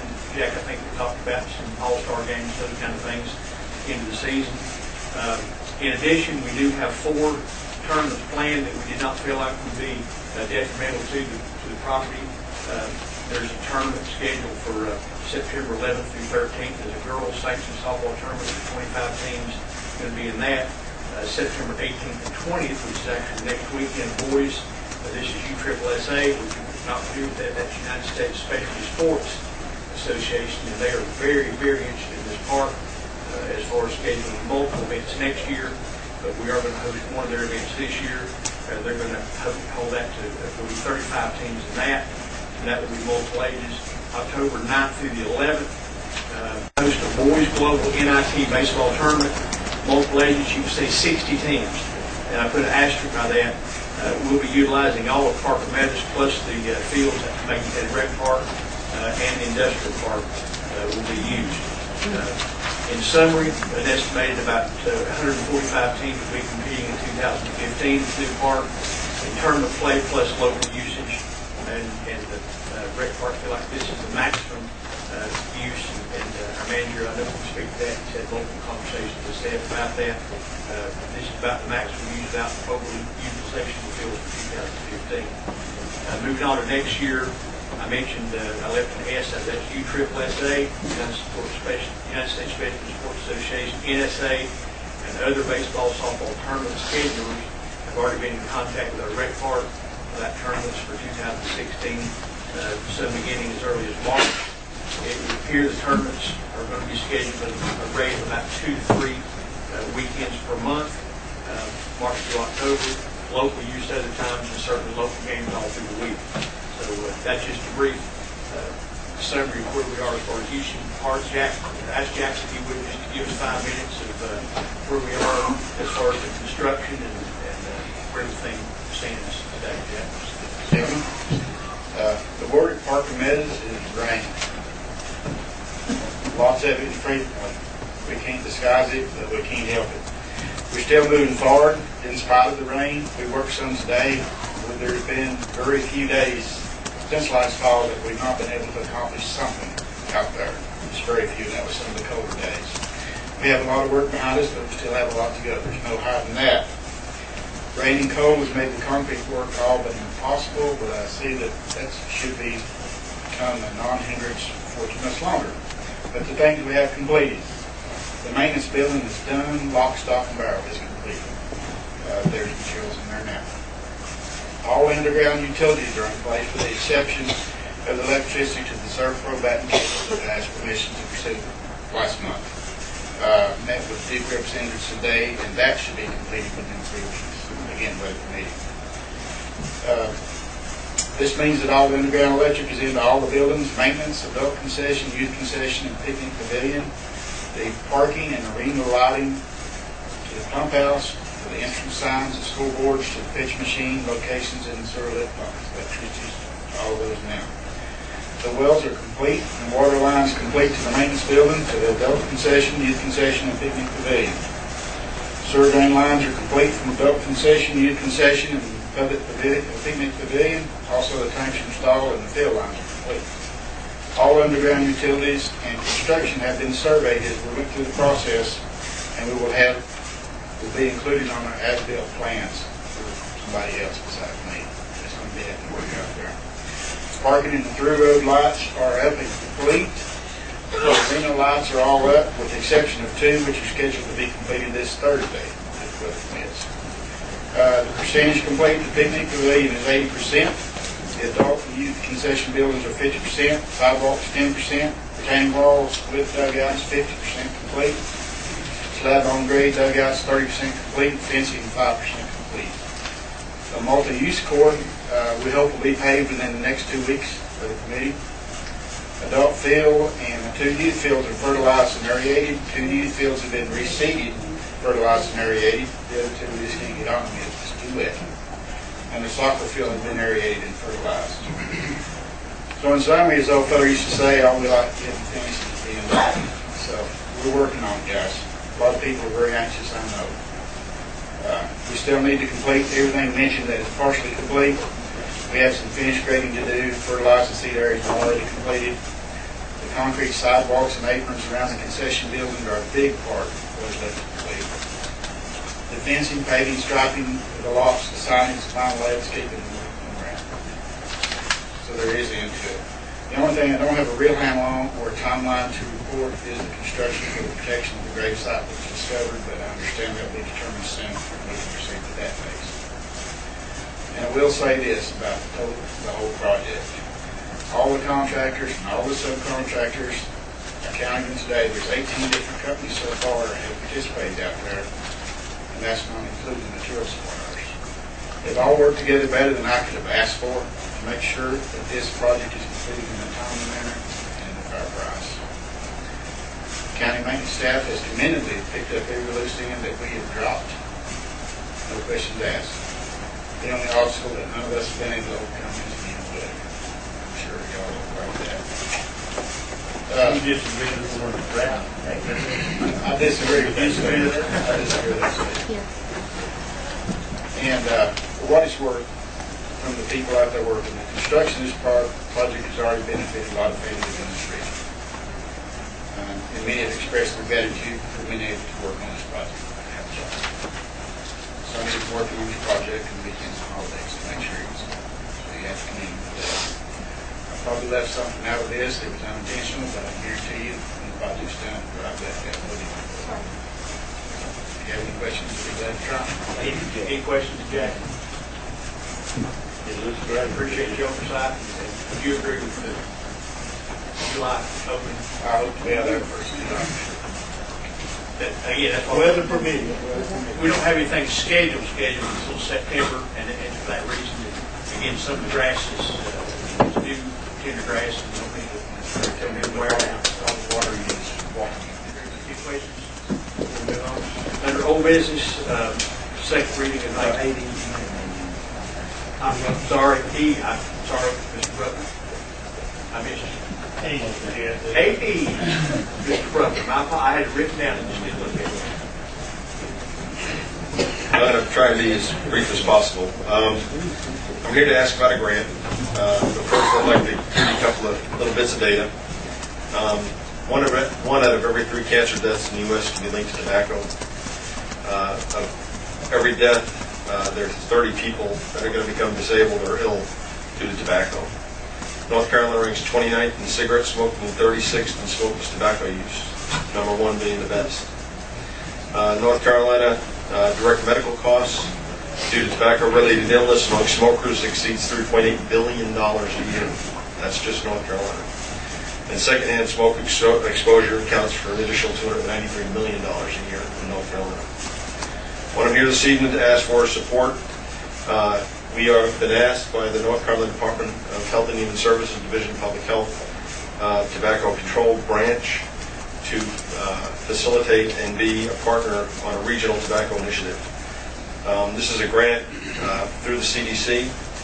The grant has been around for a very long time, and because of our successes with our community transformation grant and now the we call it the 1422 grant. It's a chronic disease management grant that we've got that's a regional grant.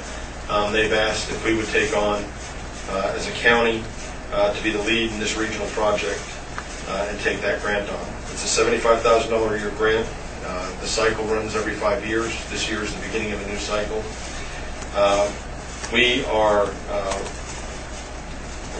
me skip along here, trying to get fast.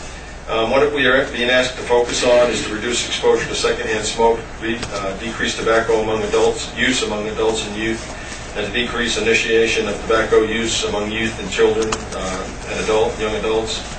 In 2013, the Youth Risk Behavior Survey that's done here in North Carolina showed a decline in the number of students in middle and high school in the cigarette smoking rates. However, it showed an increase, a significant increase in the use of other tobacco products among teens, including emerging tobacco products like e-cigarettes. What this would require us to do is, one, accept the grant as a county. Two, we would have to form a regional leadership team, which we already have through the Mountain Wise project, which was the CTG grant, which is Mountain Wise Incorporated, which is the 8 health directors in the region. And our region consists of Transylvania, Haywood, Jackson, Macon, Cherokee, Grant, Swain, and Clay. We would also have to hire a regional tobacco program manager and form a regional tobacco-free collaborative, which would include key representatives of the county government and local health folks like hospitals and physician practices and school systems. So what I'm asking is, can we be the fiduciary and the lead agency for this $75,000 grant? There is no county money, no county match required for us to take these funds. And we will work with the 8 health directors, or the other 7 health directors in the region, including myself, on it, as we did the CTG. Mr. Mayor, can you review this? Yes. Your recommendation. To move forward, as Mr. Rudman alluded to, the health department matter of fact received national recognition for their previous work in working toward tobacco cessation. So I think we've got a very competent staff and we're very capable of doing this project. And then, if I have 1 second to make another comment, this has not gone to the Board of Health. This all happened in the past week. So Commissioner Higgin doesn't know. Ms. Murray back here, the Board of Health member, doesn't know that we're heading this direction. We are going to take that to them after this. But as part of the budget process, we need to get it done and get it in. And basically, I need to go back and beg forgiveness to the board because I had to come here first. What's the timeline on the grant? It begins July 1 with the new budget year. So we've got to get it in as part of the budget. No, we should, well, we have, the key is going to be hiring a person, so I don't think we'll have anyone on board July 1st. I'm trying not to do that to us. Questions for clarification that Holly Harper made? The source of funds, I know on the transformation program is part of the Affordable Care Act. This is CDC grant, but These affordable, or Golden Leaf. No, I wish. They used to have about $17 million in the state that was distributed a portion to counties, and we had tobacco people in every county. We have one here in Macon County. And when they decided to use that money for whatever the legislature decided to use it for, we lost it. The Community Transformation Grant was Affordable Care Act dollars, Prevention of Public Health dollars, and our federal legislators decided that because the Affordable Care Act was going to take care of everybody, that they would cut that money because we didn't need prevention dollars anymore. So that money went away. So we only had that grant for 2.5 years. This is different. This is tobacco grant that's through the CDC. It's been in place for many years. The individual, I think, that in the region that's in that position is retiring. That's how long that money's been around. They've just asked us, because of our track record over the past 2.5 years of Community Transformation Grant, to be the fiduciary agent. Is the settlement money the same? No, it is not attached to the tobacco settlement money. It's direct federal prevention dollars. It's not the prevention of public health dollars, tobacco prevention dollars at the federal level. And it goes directly to CDC, goes to the tobacco branch here, and then is distributed to us. there are going to be 10 of these grants in the state. We're not the only one. Or, excuse me, 9 of these grants in the state. We're not the only one.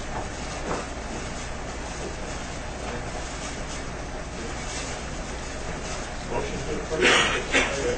Motion second by Shields. Any discussion? Hearing none, all say aye. Aye. Opposed? Motion passed. Next item is the second reading of Macon County nuisance ordinance. Mr. Attorney, can you read that, or is that? No, I think it's been presented. The only point that I would raise to you, if you're inclined to consider the ordinance again for passage, need to be made clear that the effective date would be this date, the day of April 2018, and that it was adopted this day. Chris Sanders is the chairman of our planning board, and Chris, we appreciate you being here and being patient. Any comments that you'd like to make? No, we listened to a lot of public comment through the process, and the board has extreme ends of ideas to bring to the table, and it was the best we could do to try to bring everyone on the same page. So we appreciate the opportunity. Any questions for Sanders?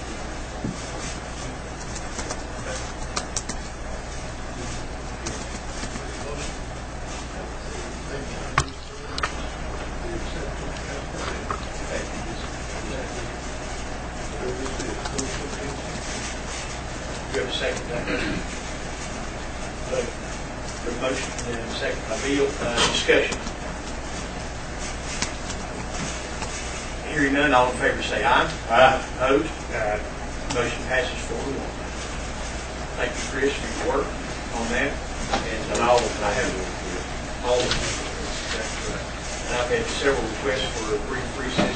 I would love to see that.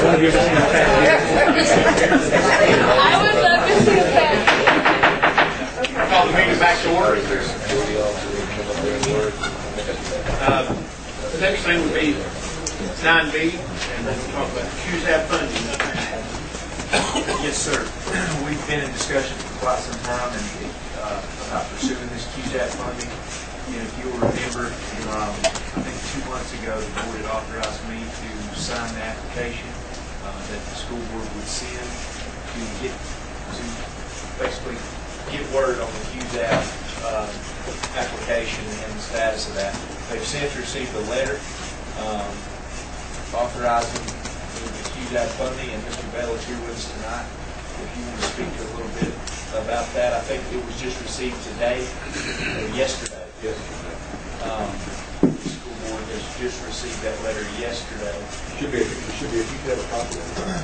Yes, I do. I had a copy of it emailed to me, and now we're in a position to where the county has to get some things done and get some things in order before we can move forward with pursuing that. And Lori, I'd ask you to speak to that if you would, on what obligations that we still have to meet prior to moving forward. Okay, one issue out there, and Chester could probably speak to this or chime in, is the issue of the security for the loan. We already have an outstanding QZAP loan on the Highland School, and chime in if you found out anything recently. But we need to determine, did we obligate the whole property for that loan? Because of course lenders, they don't want to take second position on a loan typically. So I think the school's attorney is looking into that to determine what we pledged as collateral for that loan. Because according to the general statutes, when you enter into a 159-30 financing, you have to, the property that the improvements are made upon, have to pledge at least a portion of those property for collateral. So that's one issue. Have you learned anything since our last conversation, Chester? I have spoken with John Hennington, the school board's attorney, and he is going to be looking into what collateral is and is not available. As you had brought to my attention, there's actually been two loans up there. One in connection with the gymnasium project. I don't know what lands were actually included in that, but that one has since paid off. So that potentially might be a heart solution.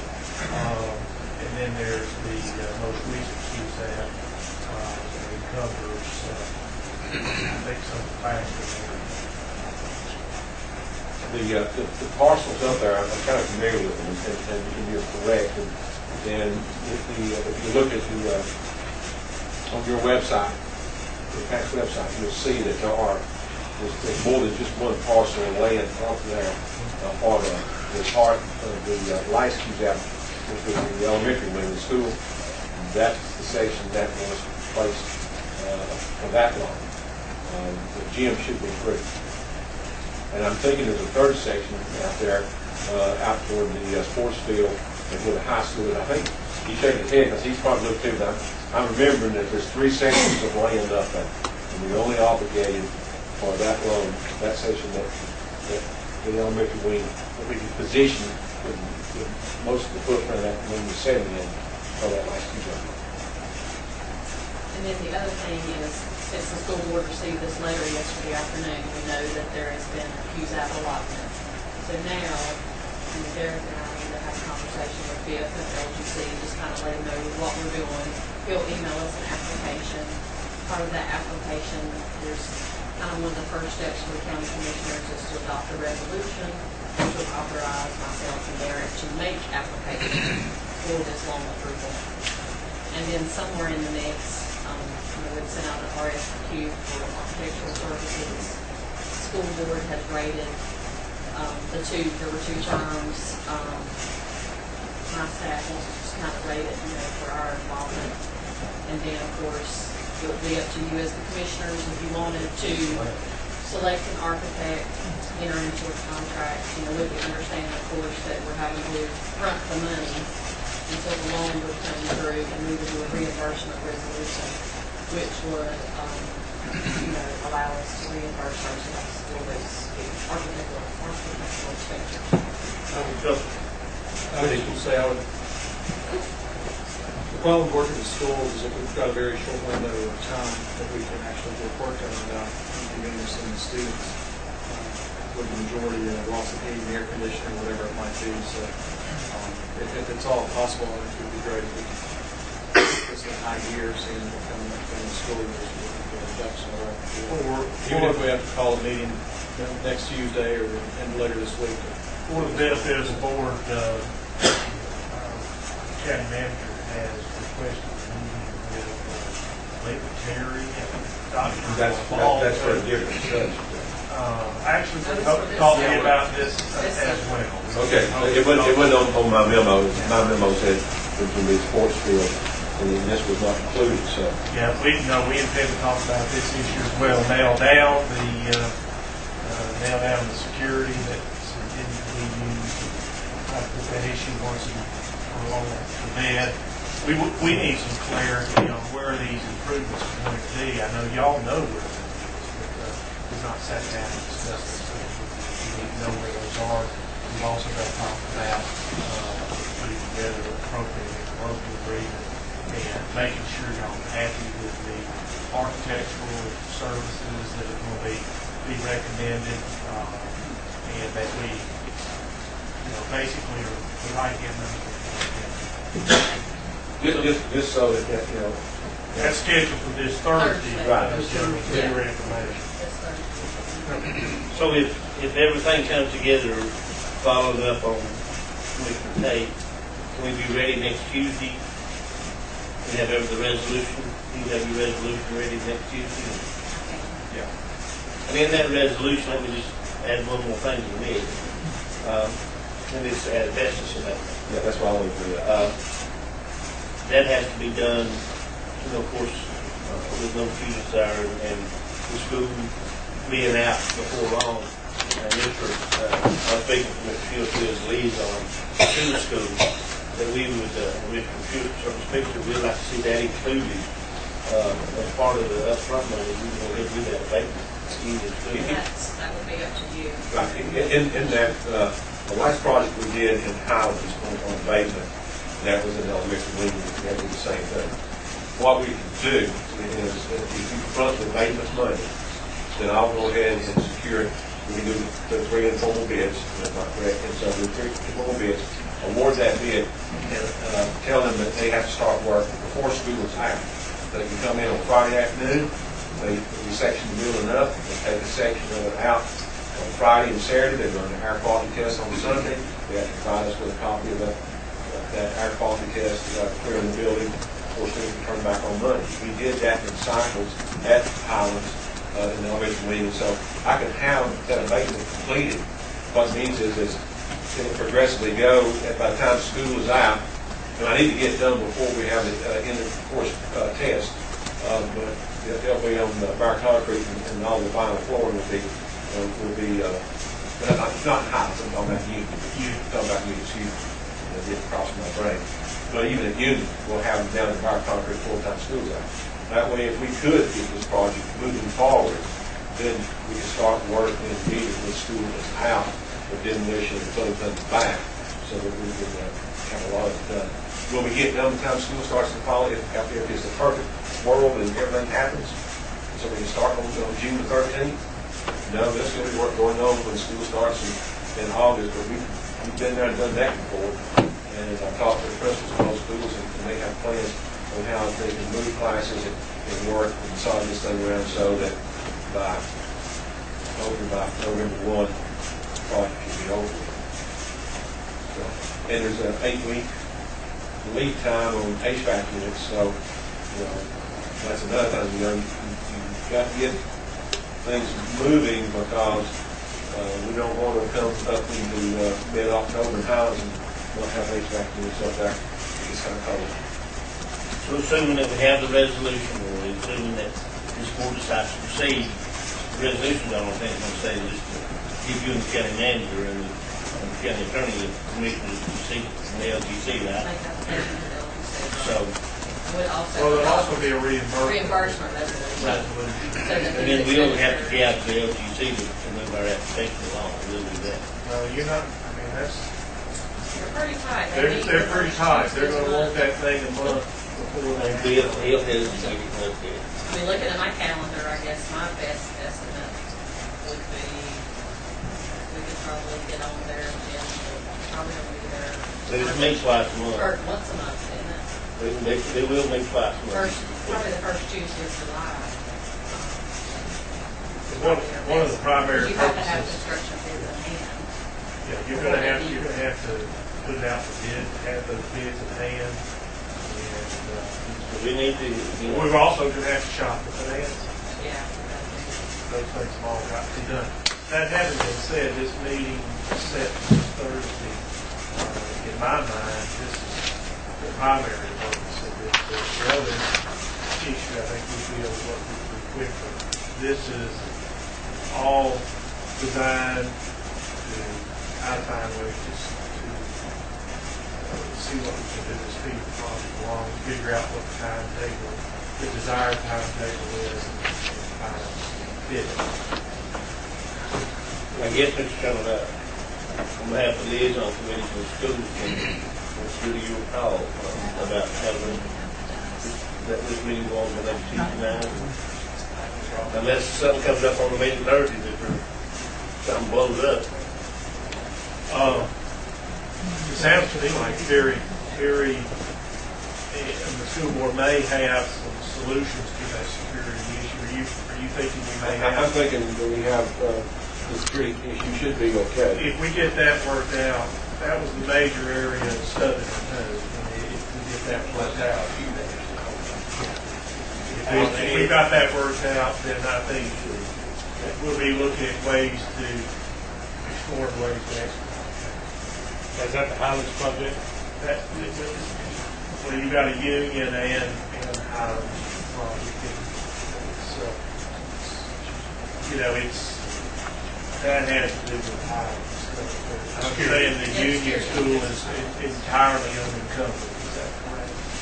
So the union school property is entirely unencumbered. Yes, it's unencumbered.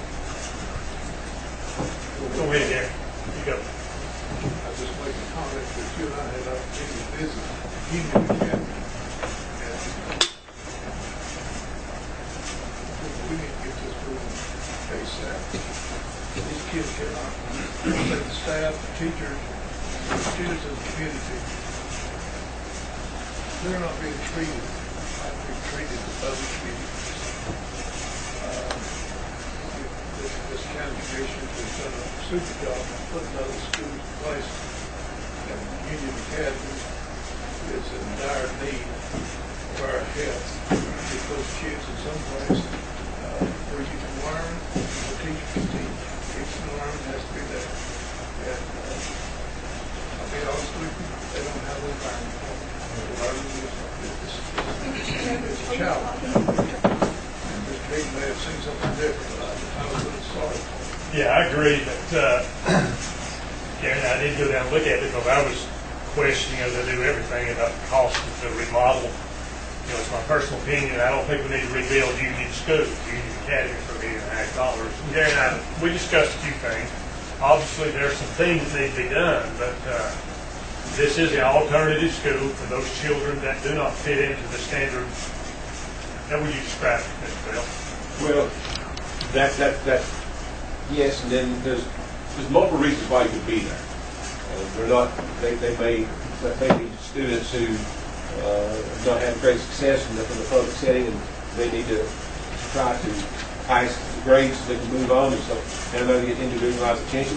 Some may be medicinal problems that are sent there for that reason, and then there's reasons that may be family related that's caused problems in their lives, and they just haven't been successful. So I don't want to paint a picture that these are throwaway kids. They're not throwaway kids. Very important people. You're trying to change behaviors, whether it be behavioral or attendance problems or whatever. You're trying to change behaviors. And certainly the environment in which they're in helps to get that mindset of change. And so that's one reason I'm so far. You see that there'll always be a need. You know, back in our day, we never had an alternative school. It's mandated. It's one of those mandate things now, and it's not going to go away. And I agree. There's a lot of things, Gary. I walked through every room in there. The ceiling tiles are bad.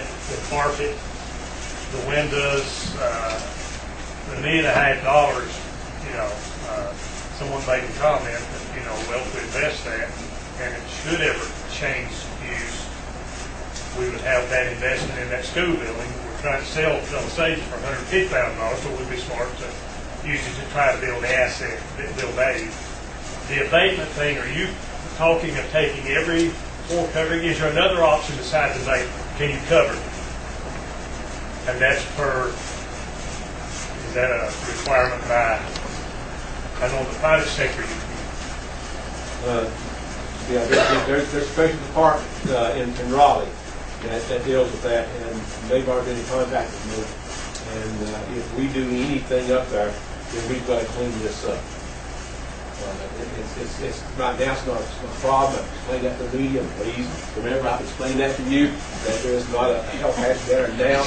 But once you start, you were school. Yeah, I was principal there for 6 years. But once you start renovation, you cannot renovate. You don't do anything until you go in and remove the material first. It has to be done by a licensed abatement company. We can't even have another company on site doing renovation work until that is done, and we have our quality test back showing that the quality of air in that school is safe. We've had these same problems down in Halo when we renovated down in Halo. We did the same thing in East Franklin when we did renovation in East Franklin School. Is there any motion or anything we need before or need from the person to move this forward, maybe next Tuesday? I think there will be some paperwork needed for Tuesday's meeting, but I think we will have a better idea of what that paperwork would look like after our meeting on the first. So the way tonight will continue to speak. That's what I'm hearing. Are we still going to go next Tuesday? What time's that meeting, Thursday? 3 p.m. Where? County Manager's Conference Room. Is that when they're? Yeah, our office, Southwest Main Street. that open to the public? Well, just keep in mind, I mean, if there's more than 2 board members show up, we have to call them. I mean, It's not a call. It's not a called meeting. This is a meeting between basically the administration, the school board, and the county manager. Well, you have to, no, Bill's not going to. Yeah, that's group liaison. No, These two are. Yeah. I just slowed down. But those questions that you have, they're linked out here to the public, it needs to be answered. They need to be on the table, that's all. If you don't, I don't think we're making progress. We got confidence, I like you do that. Thursday at 3. Thursday, 3 is not going to. Yeah. Thursday, 3 at your office. We'll continue this meeting. All right. Consideration of lease agreements with Division of Workforce Solutions. Yes, sir. You'll recall sometime back, Ms. Dale West with the Division of Workforce Solutions came to us. They needed a place to go. The state had pulled the money back that they were using to pay their rent at their then current location on Harrison Avenue. We have since, working with Southwestern Community College, provided them with 2 classrooms. I would encourage you to go by and take a look at it. It's really nice, and they did a really good job with the renovations in there. Spoke with Ms. West today. It's everything she needs, and she's very pleased with the outcome. And this lease agreement, basically, Chester will go over. We have looked at it, and we feel it accomplishes what we set out to do with making sure that the legalities are handled between us and the Division of Workforce Solutions as they are leasing our property. Chester, if you want to In a nutshell, I have provided to you a resolution to approve the lease agreement with the lease agreement attached to it. This lease agreement originated with the state of North Carolina. Preparing it, you need to understand it is a lease agreement. It really is designed to, in a sense, make Macon County sort of a partner in this process. In other words, if we want a local office for this, we need to cooperate with them about providing space. So it's primarily our part in getting them to have local office, and it's lease design. It's highly favorable to the state. We're going to need to provide the maintenance and that sort of thing, but in exchange, we get an office that otherwise we wouldn't have. Do we need to add a resolution and the lease? I think the resolution is the approval of the lease. That will authorize me to put that in. Yes, it authorizes the Motion to a second. Motion to second, any discussion? Hearing none, all in favor say aye. Aye. Opposed? Motion passes. F is submit an application to Department of Commerce, grant for the building reuse. Again, with the hospice house, this is Chester that prepared this agreement for us, and you had asked us to sometime back to go and enter into discussions with the hospice house, and this $100,000 grant application that they would be pursuing from the Department of Commerce building reuse program. We have since had Chester draw up a resolution to that effect that basically signifies our support for hospice house. And Chester, if you would like to go over that. Yeah, just very briefly, you've already taken action as a board to generally support this project. What you have, though, is an application that says they don't want your general approval in minutes. They want a resolution with the specific things that are provided in this resolution set forth in the resolution. And what they want is to make it clear the grant that you're applying, the purpose of the project, that being to assist in the renovation project and construction and development of a hospice facility in Macon County by Hospice House Foundation of WNC Inc. That you fully support the project and that you're prepared to make a cash match of 5% of the grant request, which is basically $5,000, and that you're authorizing your chairman. The actual draft that came to us had you signing it, but you do not need to sign it. It needs to be signed by the chairman of this board. There's some certifications in that application, and this would authorize Kevin to complete, execute, deliver, and to make the requisite certifications in connection with that application.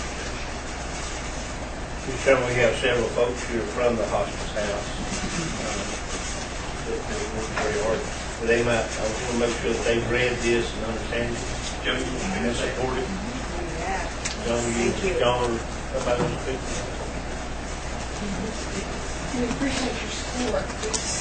This economic conditions, it's really hard to raise money, you know that. So every bit of support that you give us, and this gives us another step showing that we have community support in this wonderful project. We have people from other counties coming in, they ask about it, so we're starting to get a lot more interest now, so we're hoping that over the next 9 to 10 months, that things are really going to step up and step forward. We appreciate your support. Yes, just wanted to thank you all so much for your support. I really, really appreciate it. I know it's been a long, drawn-out deal for you, and hopefully it's over. Thank you. So I take it that $5,000 match would not be, that would be subject on the approval of the grant. And it would be in accordance with the grant agreement, which is it's going to be a long document, which your county manager has already put in place the individuals who will be writing code on that grant agreement and helping the county administer it. I think you're pretty well set to take this from the phone. There'll be a few agreements that will have to be drafted there, fallback arrangements with the Hospice House Foundation, as well as a company that will actually be leasing this facility or running this facility. Mr. Chairman, I make a motion that we support the resolution of the Lake County Board of Commissioners to support the authorized submission of an application to North Carolina Department of Commerce for a grant from the Good Weed Program. Motion, second by Tate. Just a little bit of housekeeping. Chester, I've asked you about this before, I think. I'm one of 5 appointees by the governor to the North Carolina Department of Commerce Rural Infrastructure Authority. I will be deciding on this grant at the other end. We need to vote on it now. So do I vote on the both ends? I think you are obligated to vote on it on this end, and I'll let them advise you about what you are or are not to do. Under North Carolina ethics law, I have to advise them that I'm on the Board of Commissioners here, and I voted to submit it. They may or may not ask me to sit out the vote. Yeah, and in fact, you by the terms of the application process have to sign it. That's what it says. So, and they will see that. They'll see that. And I will probably speak to it in Raleigh. Right. But I probably will not vote on it. I will see if we get enough votes to get it. All right. I will vote on it here. Any discussion on the motion? Hearing none, all in favor say aye. Aye. Opposed? Motion passes unanimously, including the chair. Thank you. Thank you. Thank you very much. Thank you for your patience. You're welcome. It's worth it. Yeah, thank you for your patience. I know it's been a long night. We do need to get to Mark and finish up that application so it can be submitted timely for the consideration. Yes, the May. I'm sure you'll get everything to you. Thank you. So is that going to be on the agenda down there in May? Yes. Okay, we have a meeting next Thursday, or next meeting. There's just a little bit of additional work to be done on the actual application. It's not a one-pager, it's multiple pages. Yes, it is. And a little bit more work to be done on that. It's taking time for you to sign it, get it to them for the next round.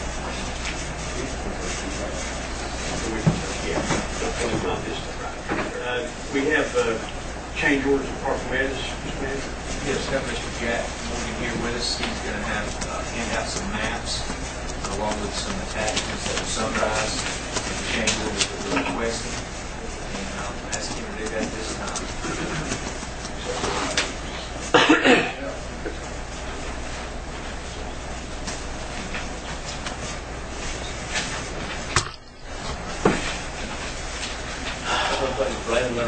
I don't know at that moment. I don't know when that was. I don't know when. That was last fall.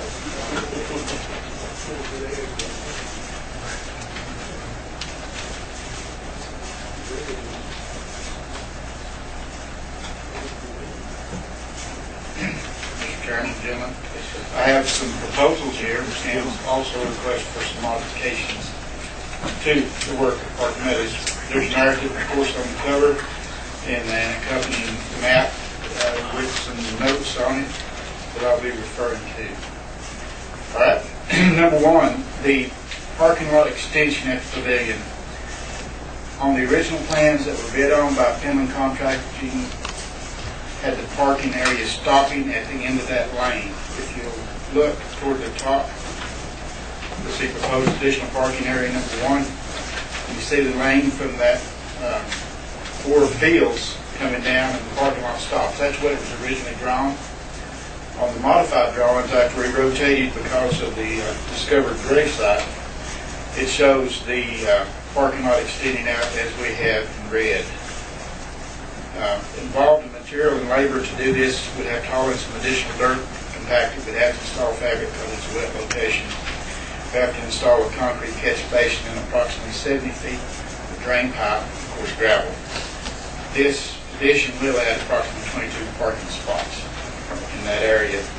I would recommend that you would accept this modification. Maybe it was just an oversight that we haven't tried before now. But in order to complete this, if the plans were approved, we have to complete this section of the parking. And I can take these one at a time and then take questions at the end, or okay. All right, number two, this is a proposal. If you'll look at the drawing, proposed additional parking area number 4 out next to the cul-de-sac in red. This is an area that's not being used for anything, but we expect that people would park on the grass there anyway, make a mud hole out of it, or it'd just be more area to mow with no benefit. So I would propose that we create parking there as is outlined. Involve material and labor, grading, gravel and fabric. This will add approximately 16 parking spaces here. I would propose that this area would be used for parking for the coaches, referees, concession staff, etc. Because they don't have the proximity to the large parking area at the bottom of your drawing as the youth fields do. So it's going to be, preferred parking is going to be over next to that pavilion, so that's going to fill up in that area. Number 3, if you look at the bottom left, proposed additional parking area next to Maxwell Home Road. The benefit to this one and the one on the bottom right, I'll just group those together because that is number 3 and 4. These two areas are elevated higher if you've been out there than the baseball fields. This would be an ideal location to designate for people who couldn't get out of their cars to watch the games, whether it be to watch their grandson, their grandchildren play, or maybe their sons and daughters play in the adult fields. In parking area number 3, they could do that, as well as parking area number 2. Some people, allergic to sunlight, have medications that they can't get out in the sun. Some people couldn't walk from the parking lot to there. Everything we're building has to meet the ADA Act, of course, and the Handicap Accessible Code of North Carolina. But still, it's pretty good walk. It's a pretty good way to travel. This to give those people an opportunity to sit in their cars and watch the game. Yes, sir. It can reach about every parking lot on here. It could possibly, that would be about 340 feet. That would be a section I would look at today. But that is, if you're down there, that is elevated, and you can see fields 6 and 8. Yes. around all softball fields. Yeah. When you go to a baseball park, you can expect that it's going to happen to somebody somewhere there. Foul ball, what it can do. But here's no difference in it. There's a current baseball field, there's a lot of park in this foul area. This would be, it's in the home run area. You got hit to be square in the windshield. It'd be dead on. But you take that risk. That'd be a heck of a hit on that Little League field. That's like pounded. It'd be about 350. Yeah. 300 field would have to be back. He would. Okay, that being said, number 5 is just something we have discovered in the process of construction, and that is the dugouts with the retaining walls. At the end of the dugouts, there's a door that opens that the players can enter the dugouts without going on the field. The slope of the bank down to that door is going to allow, the way it is now, is going to allow erosion and dirt to go right in there. We've got steps we have to be allowed a little farther, but it's still not going to keep people from that down this bank and cause worse erosion than we have. Discussion with the engineer and with the contractor on the site, we worked out a process of using some 54-inch tall blocks that are sold locally that have a fake rock-looking face, and they're just modules you just set them there. You don't have to design for them, you don't have to pour a wall. It doesn't take anything but go get them and set them down in place. That's number 5. We'd have to use 54-inch tall blocks and a 12-inch or 12-foot linear foot for each location, and there'd be 8 of those locations we'd have to do that with little dugouts. Number 6 is the rain has pointed this out to us, that drainage problems up around the concessions buildings. I don't know how many of y'all have been out there since there's been a lot of work done around the concession buildings, but there's about 30 feet from the edge of the concession building to the dugout wall of the field. There's a 10-foot apron that will be under roof for people to get out of rain and out of sun, of course. But beyond that, there's just going to be a sheet full of water. And our suspicion is, because of observing recent rain events, if we don't do something to trench that water out of there, if it comes a downpour and we have a tournament out there, they may have to just go home instead of waiting rain out. We would hate for that to happen. I discussed this as well with our concrete contractor too.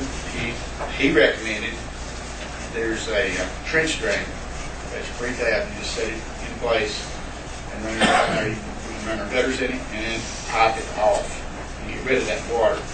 We have 2 lanes at each park, at each cloverleaf, that we have a good downhill run to get rid of the water, but we've got to pipe it around 2. 2 of them are basically flat. So we've got to put the tree strands around. It's not a cheap process, I realize that. But we all feel it's necessary. That math right there, Jack. I beg your pardon, number 6. Math right on number 6. That may, I don't know. Is it somebody at a calculator? 13,000 or something. No, can't be right then. Maybe my number is wrong with the 820 linear feet. But the... 8640 No, the dollar 13,120. 13,120. If they 20. Yeah, if the number's right, just so you know, no mistake. So it's 820 feet, that is. That's as far as I can remember, that's the accurate number. Because that's when both concession stands down to the dugouts. And it's at 60, you cross the 16 linear foot. Yeah. What we proposed to do at first was just to make a V in the concrete, but in order to get it out past the roof line, we would have to drop it drastically, the grade to get it out there. And coming back from the dugout wall, it would have to be quite a deal. If it's more, we think it would be more of a trip hazard or just a mobilization hazard if we did it that way rather than in the ground trench rooms. Typically, you see them with a little metal grid over it. These are plastic. Yeah, these are plastic. You take the screws out and push a hose there and wash it out and replace the plastic. They come in 3 little sections. Pretty neat little product. I've got it in the truck. I just forgot to bring it in. Wasn't much room at the beginning of the meeting anyway. 8 and 9 were included with the grant that Doug Johnson applied for Duke. The 2 canoe kayak launches. If you look on your drawing again, they're in the upper right hand and upper left hand sections.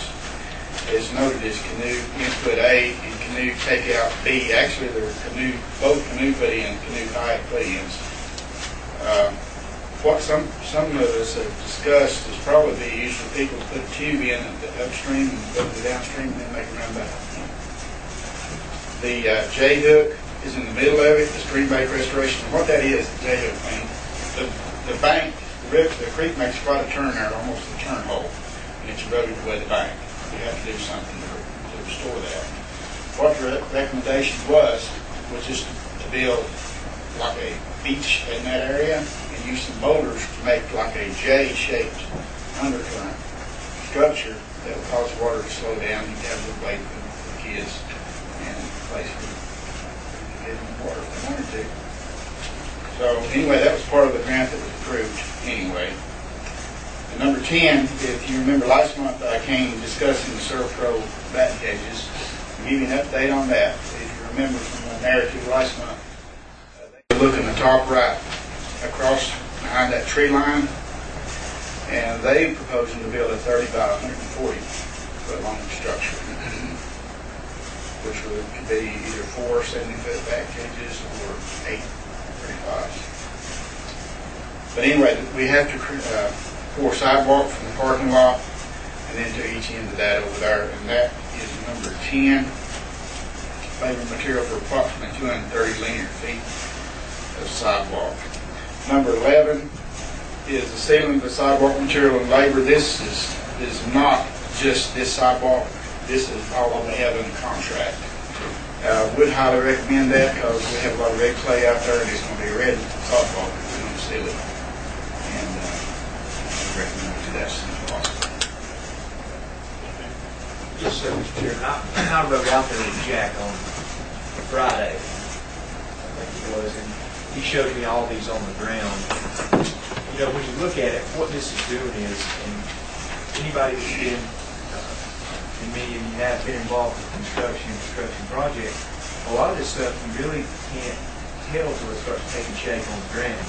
And you see what you can do once this stuff starts taking shape to really maximize the footprint of your project. And a lot of that is what this is doing. I'd like to also add and point out that some of these additional parking areas wouldn't have cropped up until we rotated the fields as a result of locating the burial site at Parker Meadows. Had the fields not have been rotated, it could have been their original layout, did not yield these additional opportunities for parking. Also, the dugouts and the retaining walls, that we need to put extension on the retaining walls to keep the mud from pulling in. Had we not have uncovered the burial site, we wouldn't have had elevated dugouts. We wouldn't have had retaining walls and dugouts. Everything would have been on grade. Therefore, we wouldn't have needed the concrete blocks and this additional expenditure to these retaining walls to keep the park playable and to keep everything moving out there and the mud out of the dugouts. Also, the trench drains that are getting installed around the concrete slab. As you know, last week it rained. I went out there. Definitely needed around that concession stand is standing in water there. Again, we would not have had an elevated area had the burial site not have been uncovered, and it could have been if we had all those fields on one grade, we could have, Mr. Finley could have graded that to shed the water as necessary as all of them would have been on the same grade. So, you know, you look back and you can still tie some of these costs to the adjustments we had to make as a result of preserving this burial site at Parker Meadows. But that's what we had to do. That was the circumstances we were put in. We adapted to those. And in adapting to that, what we're doing now is taking care of some things that are much needed and that will maximize the footprint and the layout of this park with the situation we were faced with. The good thing I sent out to 128 parking or 108 parking. It gives an additional 108 parking spaces. So 286 total. I would have to ever said, looked at it as well and had conversations with Jack, and I would concur. A number of things was still within our budget and contingency to do so. We still, when you take the 8 and 9, which we provided by the Duke Energy Grant, you take that out, I think you're looking at a total of $61,976. We have $73,000 in contingency right now. We have adequate amount to appropriate this from contingency. Any other items of stuff in there? Okay. I asked Jack that today, and we're pretty much at the end of the project. We're just executing these last few things, and I agree with Eric. The upside of this is going to add 108 parking spaces. And I agree with Jack, and we went out there and looked at it today. These parking places that we're talking about adding gravel to. Yes, it's not paving anyway. Those are probably going to be areas that folks will be kind of parking anyway. And in some of these tournaments, especially when we've got 35 and even 60 people participating, these fields will be full and the parking lots will be full. And I think this is going to help with that capacity for the passing time. So I would say we move forward.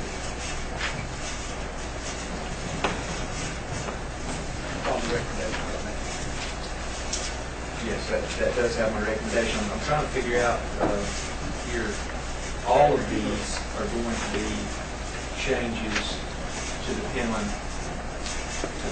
contract. I think all, I'm very comfortable that all of them, except 8 and 9, and I need to look at 8 and 9 to determine whether or not those can be part of the change. But certainly, I think the board can certainly tonight give a consensus and direction to the county manager and to Jack Morgan to pursue these. You're going to you'll need a change order in any event to approve handling for all of the items that will be included. And perhaps that can be ready for your approval system this evening. By then, I'll also have Jack and Derek and Kenny and add whether 8 and 9. I discussed with Jack as well, Seth, other than the drainage situation, which we had no control over. Jack, there have been very few change orders in this project. And this represents a little less than 2% of the project cost.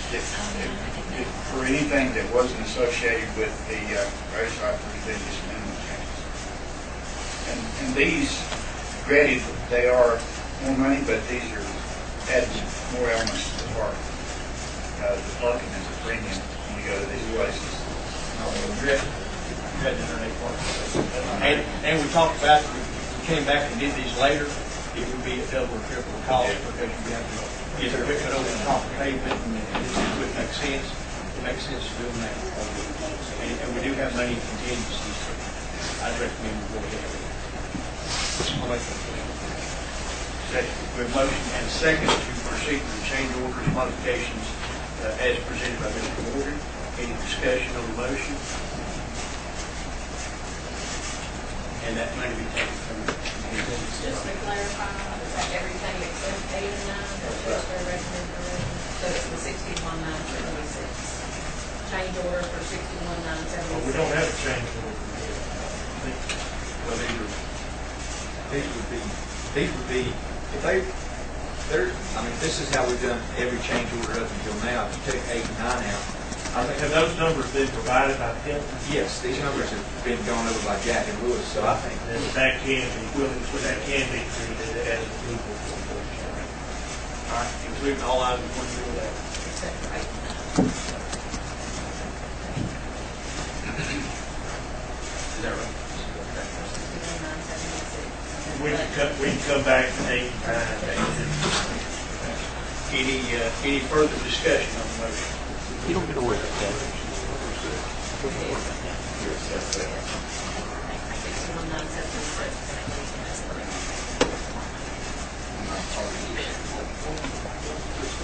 61,976. That includes the net rate. Any other discussion? Hearing none, all in favor say aye. Aye. Opposed? Motion passes. Thank you, Jack and Derek. Thank you, Jack. Thank you, Jack. Kyle. We got some Diet Coke back here. We got these caffeine, IV. You need beer? That would be fine. Thank you. Full of questions. This is Highland Chamber of Commerce agreement with BCF. It was in areas. Yes, we have, starting in January, the Highlands Chamber started to pursue an opportunity with a marketing firm. We felt like in order to accomplish our major responsibilities, which three of those are tourism and travel promotion, marketing, and communications, the best use of our funding was to hire an outside marketing firm. Marketing, especially in travel and tourism, has become very complicated. It needs to be targeted, and those mediums are changing every day. So we sought this contract and are coming here tonight to seek a blessing from you as the commissioners to move forward with that contract. Basically, Mr. Chairman, we have the service contract between Highlands and Macon County, the Highlands Chamber of Macon County, and paragraph 11 of that contract reads that the Chamber has no authority to enter into contracts on behalf of the county. So I asked Chester to look at that. Bob Kilhuka had contacted me on it, and again, it's money that they're asking to use the money that they generate to pursue this marketing firm, and we were just getting some clarification as to how they would do that. So had Chester look into it, and Chester, if you would just inform me. First of all, I had an incredibly good conversation with Bob at the Chamber on this past Friday. Gave me a tremendous amount of information, and I would tell you, the package that was put together for us to evaluate and look at this just saved me an incredible amount of time. It was comprehensive, extremely well put together, and he and I both identified a few things, a few housekeeping measures that need to be addressed. And first and foremost, I want to bring to you that, of course, the Highlands Chamber has had a service contract with Macon County to spend the money, the occupancy tax levied under State Law 1985-969, for the benefit of creating tourism and encouraging tourism. It was a service contract entered, and best Bob and I could find is it expired, and we didn't get it renewed, and so he and I both decided it would be a good idea to get a new one in place. I provided you with one. I would ask you to, regardless of what you do, to approve this. Furthermore, Bob provided a tremendous amount of insight and information in connection with services which are to be procured, and he was very sensitive to the fact that the agreement that had expired would have provided that on a matter such as this, it would be prudent to communicate with this board and make sure this board was in agreement with the project. This project is going to be roughly $110,000 expenditure. He felt that was a very significant sum, and you all should have the opportunity to be informed about it in advance and to ask whatever questions you might have. And I think he would have been here tonight himself, I believe, Yes, but Bob he had another commitment. Bob was actually hosting the Western North Carolina Chamber Execs in Highlands. So very important. Kyle, did your board approve him? No, sir, we're planning to vote on this on Monday. A bit of course, but it's a timing issue with meeting dates and that type of thing. Bob and I had that conversation, and in fact, I had the same conversation with Derek. He suggested that what might not be a bad idea for this board to it was fine to approve this, to approve it, subject to the TDC board approving it as well. As you know, you also have that board, which is designed to make these types of recommendations to the board. And so, recognizing that they will look at this very carefully, it might be good to, if you're inclined to approve it, make it subject to their I believe the TDC board's already approved it. I believe so. Has it? Okay. I had understood the meeting had. The Highlands Chamber Board has not. We do that officially Monday. The TDC, that's what the board is. TDC board did it yesterday? Okay, great. Okay, that takes care of that issue. I just want to make a motion to just go ahead and pass the agreement with the Highlands Chamber to continue a similar agreement we had there here at PDC, under the authority of the TDC. And then presently, I don't think we can have our opinion on how they spend their money, but that group is the Highlands Chamber is elected from their members to best see how they spend their TDC revenue, associated with them spending money. Best interest to do that. So they're obviously doing a great job. We got a motion. I don't think it's us. Yeah, it's motion. Second.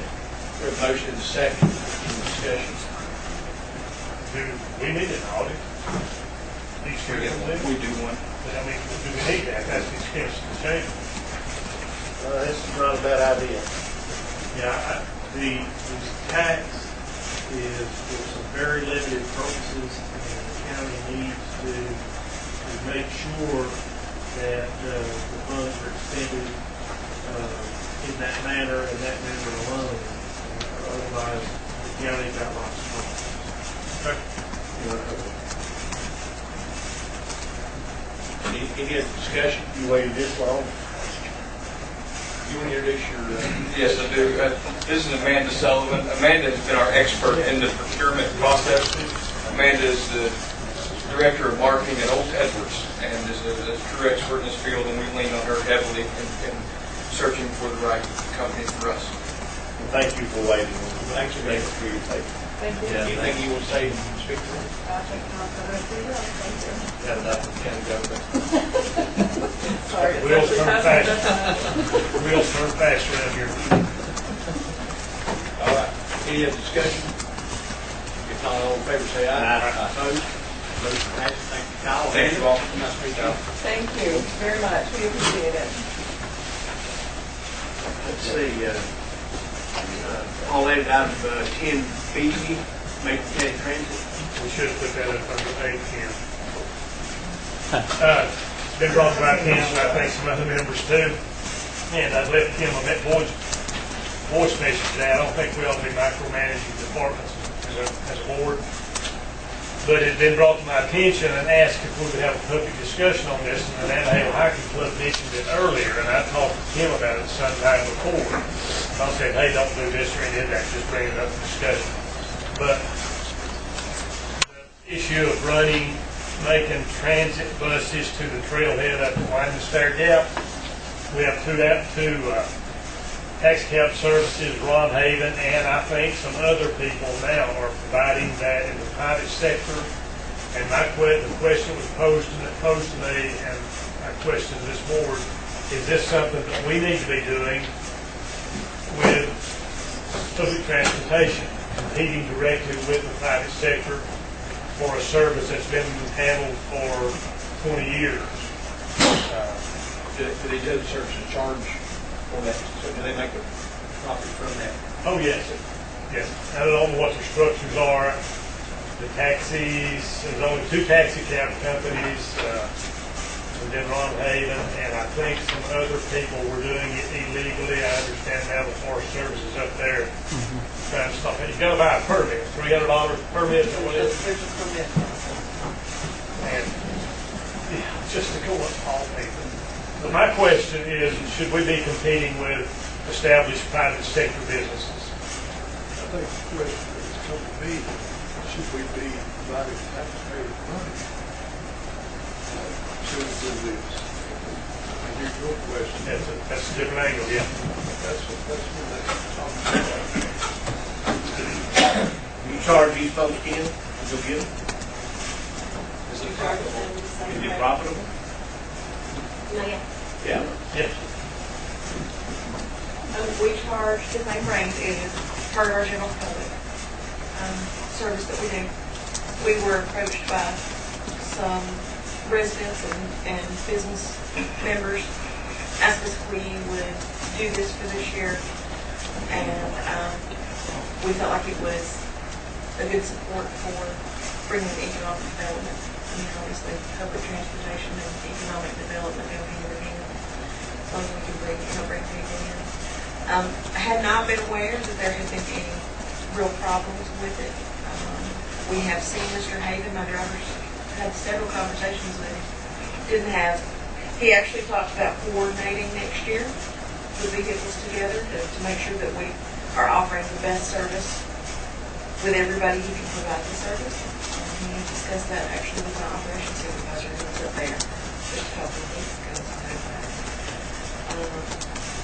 So, we have not had any ill will expressed toward us. When we get up there, if the hikers have made arrangements with another transportation provider, whomever is allowed to do, you have to ride the vehicle first. So there's no requirement. The general public, anybody who wants to go from Franklin to the trail and hike for the day can do so, get back on the vehicle in the afternoon and come back. So, I mean, it's a general public limited time service. We only intend to do this for about 2.5 more weeks. So it's only about a 6-week service. Like I said, I was approached. The reason we kind of decided to do it is because we just, again, felt like it was good for the businesses that were approaching us with, would you be willing to help us out to bring people in so that they can spend money in Franklin? When you take these folks to businesses they request in? We try to bring, if they ask to go to a specific hotel, if they ask to go, mostly what we get is the Budget, Sapphire, and Microtel. We also will drop them off uptown. I think there's somebody that has a hostel, maybe on Frogtown over there, we drop them off. So yeah, we'll take them. We kind of started out with no, we're only going to drop off at one place, but we try to be on that like we are in the negative because people are around.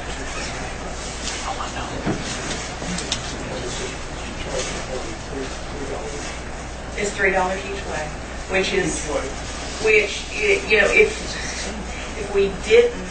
if we charged a premium fare, it would not be part of our general public service. That's what we charge everybody. So, we can't say, okay, because we're going to this spot, unless we start doing that with everybody. So the trailhead's, 15 miles away. So if somebody lives in Cowee, 15 miles out of town, we would have to charge them the same rate. So then you start getting into a lot of complicated issues, and I just feel like that's unfair service.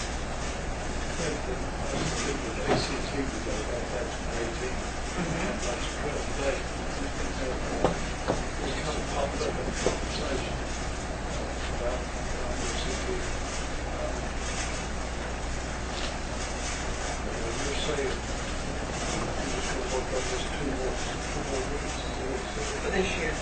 And if we're approached about doing it again next year, obviously if there are other ways to fund it, if the tourism, the TDC would be interested in doing that, obviously we would be interested in applying to the TDC to help fund that.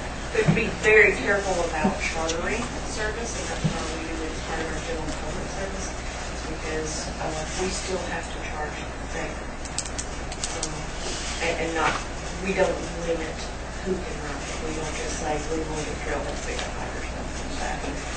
Anybody can run it. And we do have people along the way that we have others stop. We'll pick up somebody at home, drop them off at the doctor's or at the grocery store on the way out 64, or on the way back. We stop to pick up somebody and take them home. So it's not an exclusive service. It's provided only for others.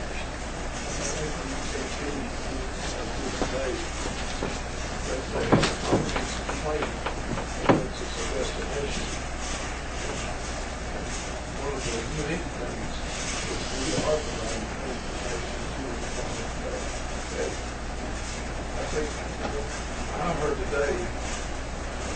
consensus is they like to see it come on.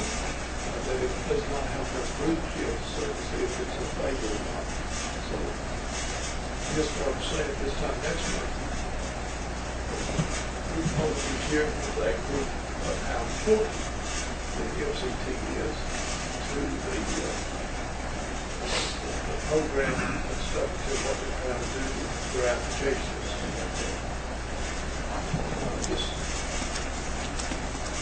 Yeah. You may see the other part of this. Yeah, I think my concern is to charge them $3, go pick them up, but no one in the private sector can do it for $3. How many, It depends on what day it is and what the weather's like outside. Me. We can have anywhere from 1 or 2 to 7 or 8. It just depends. And then again, in the morning time, the microchannel will call and say, we've got some hackers out here, you can go back up the bank. So we're not yet having that. Is this being done just during that period, trying to catch the flu high coming through? It is. It is. So It's a limited window, but still part of, again, it's part of the general public service. We're still providing other services. We're not taking a vehicle out of service to provide. If you didn't do the microchannel, then the choice would be top 10.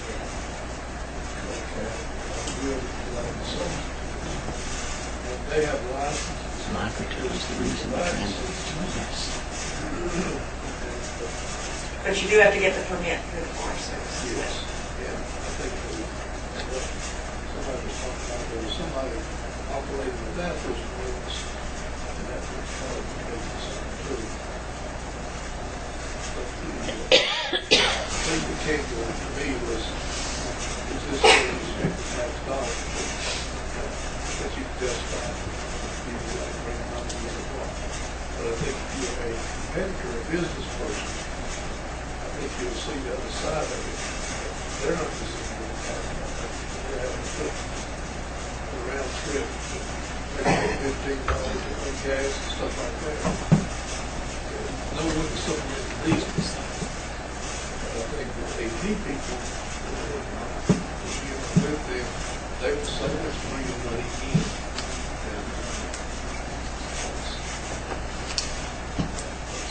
It's out there, and just something I think we have to look at there. I see both sides of that. I'm going to say the same thing about the horses drafting around downtown, the gym, Mountain Gym. And run around there.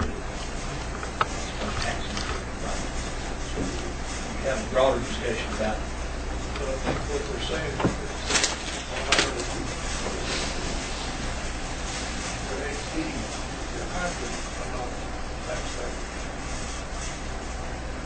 They don't pay property tax, they don't pay, they don't pay the sales tax, they want to rely the property tax, don't pay. I think again, you start getting into that, you're going to, this may show the tax card before they ever get on the gym out here. And I think that's what, some of them do. Moving asked, is it sustainable? You're charging $3 or $6 per person. Is that sustainable? That one person, if you went up there, picked up, charged you $3, took that person back in, is that a profit or is that a loss to the taxpayer? Well, and what you have to understand is that's based on an entire year's service. That's only a very, very tiny portion of what we've done, what we do in any year's period. So that's the reason why, because we do get the state grant monies and federal grant monies to provide services. And obviously our intent is not to compete with private businesses. The intent is to support economic development and bring new people here. $1, what is it? For every dollar that's spent in public transportation, and this is on the American Public Transit Association's website, $6 is probably $2. So, your return is $60. You talk about Highland, we spend a lot of money on tours. A lot of money. And that's all this is. Just go to come visit our, and you take them where they want to go. these other services, if they want to go to microfill, they pay them microfill. I don't know if they're tax. And I don't either, you know, again. But there's a reason these businesses come here. And this is not the first, this is the first year we've actually set times, because we felt like that was much more cost effective than for them to try to call in and schedule that and say one is up there. At least we can say we're there at 9 and 3. We don't have somebody calling us and saying, I need to go. Because if we did it based on the demand response, then yes, it's going to be much more expensive than trying to put more than one person. And again, making it part of the service that we already do, where we can drop other people off who are not funded necessarily by that funding source. Officers they feel like it's a very important part of their application and plan to be the destination here. There's two sides to it. And we're very happy to provide, the service once they get it. Yeah, that's, once they get into town, I mean, we have an established private sector service providing a service now without any complaints from area. We need to be in. There's a reason the business is contacted. There was. There's a reason. There was. And the politics of that have nothing to do with the fact that I felt like it was good for our economy.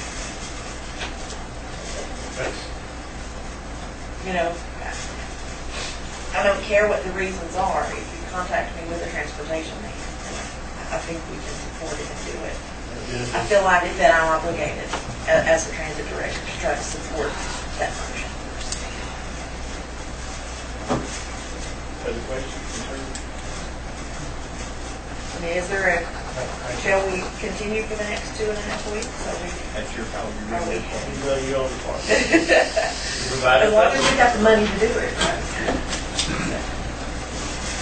I think the Travis Fisher, he said he agree on discussion. That's exactly what I thought. Thank you. Thanks again, Faith. Appreciate what you do. Chicken McNuggets. Yeah. Consent agenda. You see the items on there. If anybody would like to remove anything, hopefully not. If you'd like to make a motion to approve the minutes, budget amendments that you presented. I didn't have a motion. So moved. Second. A motion second. Discussion. All in favor, say aye. Opposed? That motion passes. We have 2 seats in the Highland Area Tourism Development Commission. Mr. Tate, would you like to address that? Yeah, I'd like us to been serving for 2 terms. I think the policy allows for 3 terms, and so I'm going to finish that up. So That's Mr. Chambers and Mr. Allen. okay, Mr. Chairman, that's all. Do we have a second? Motion second, any discussion? Seeing none, all in favor say aye. Opposed? That motion passes. That's the last item I had, gentlemen.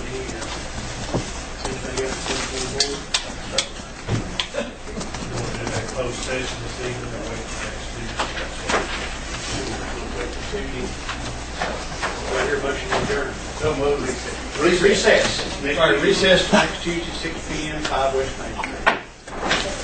Thank you, gentlemen. Good meeting.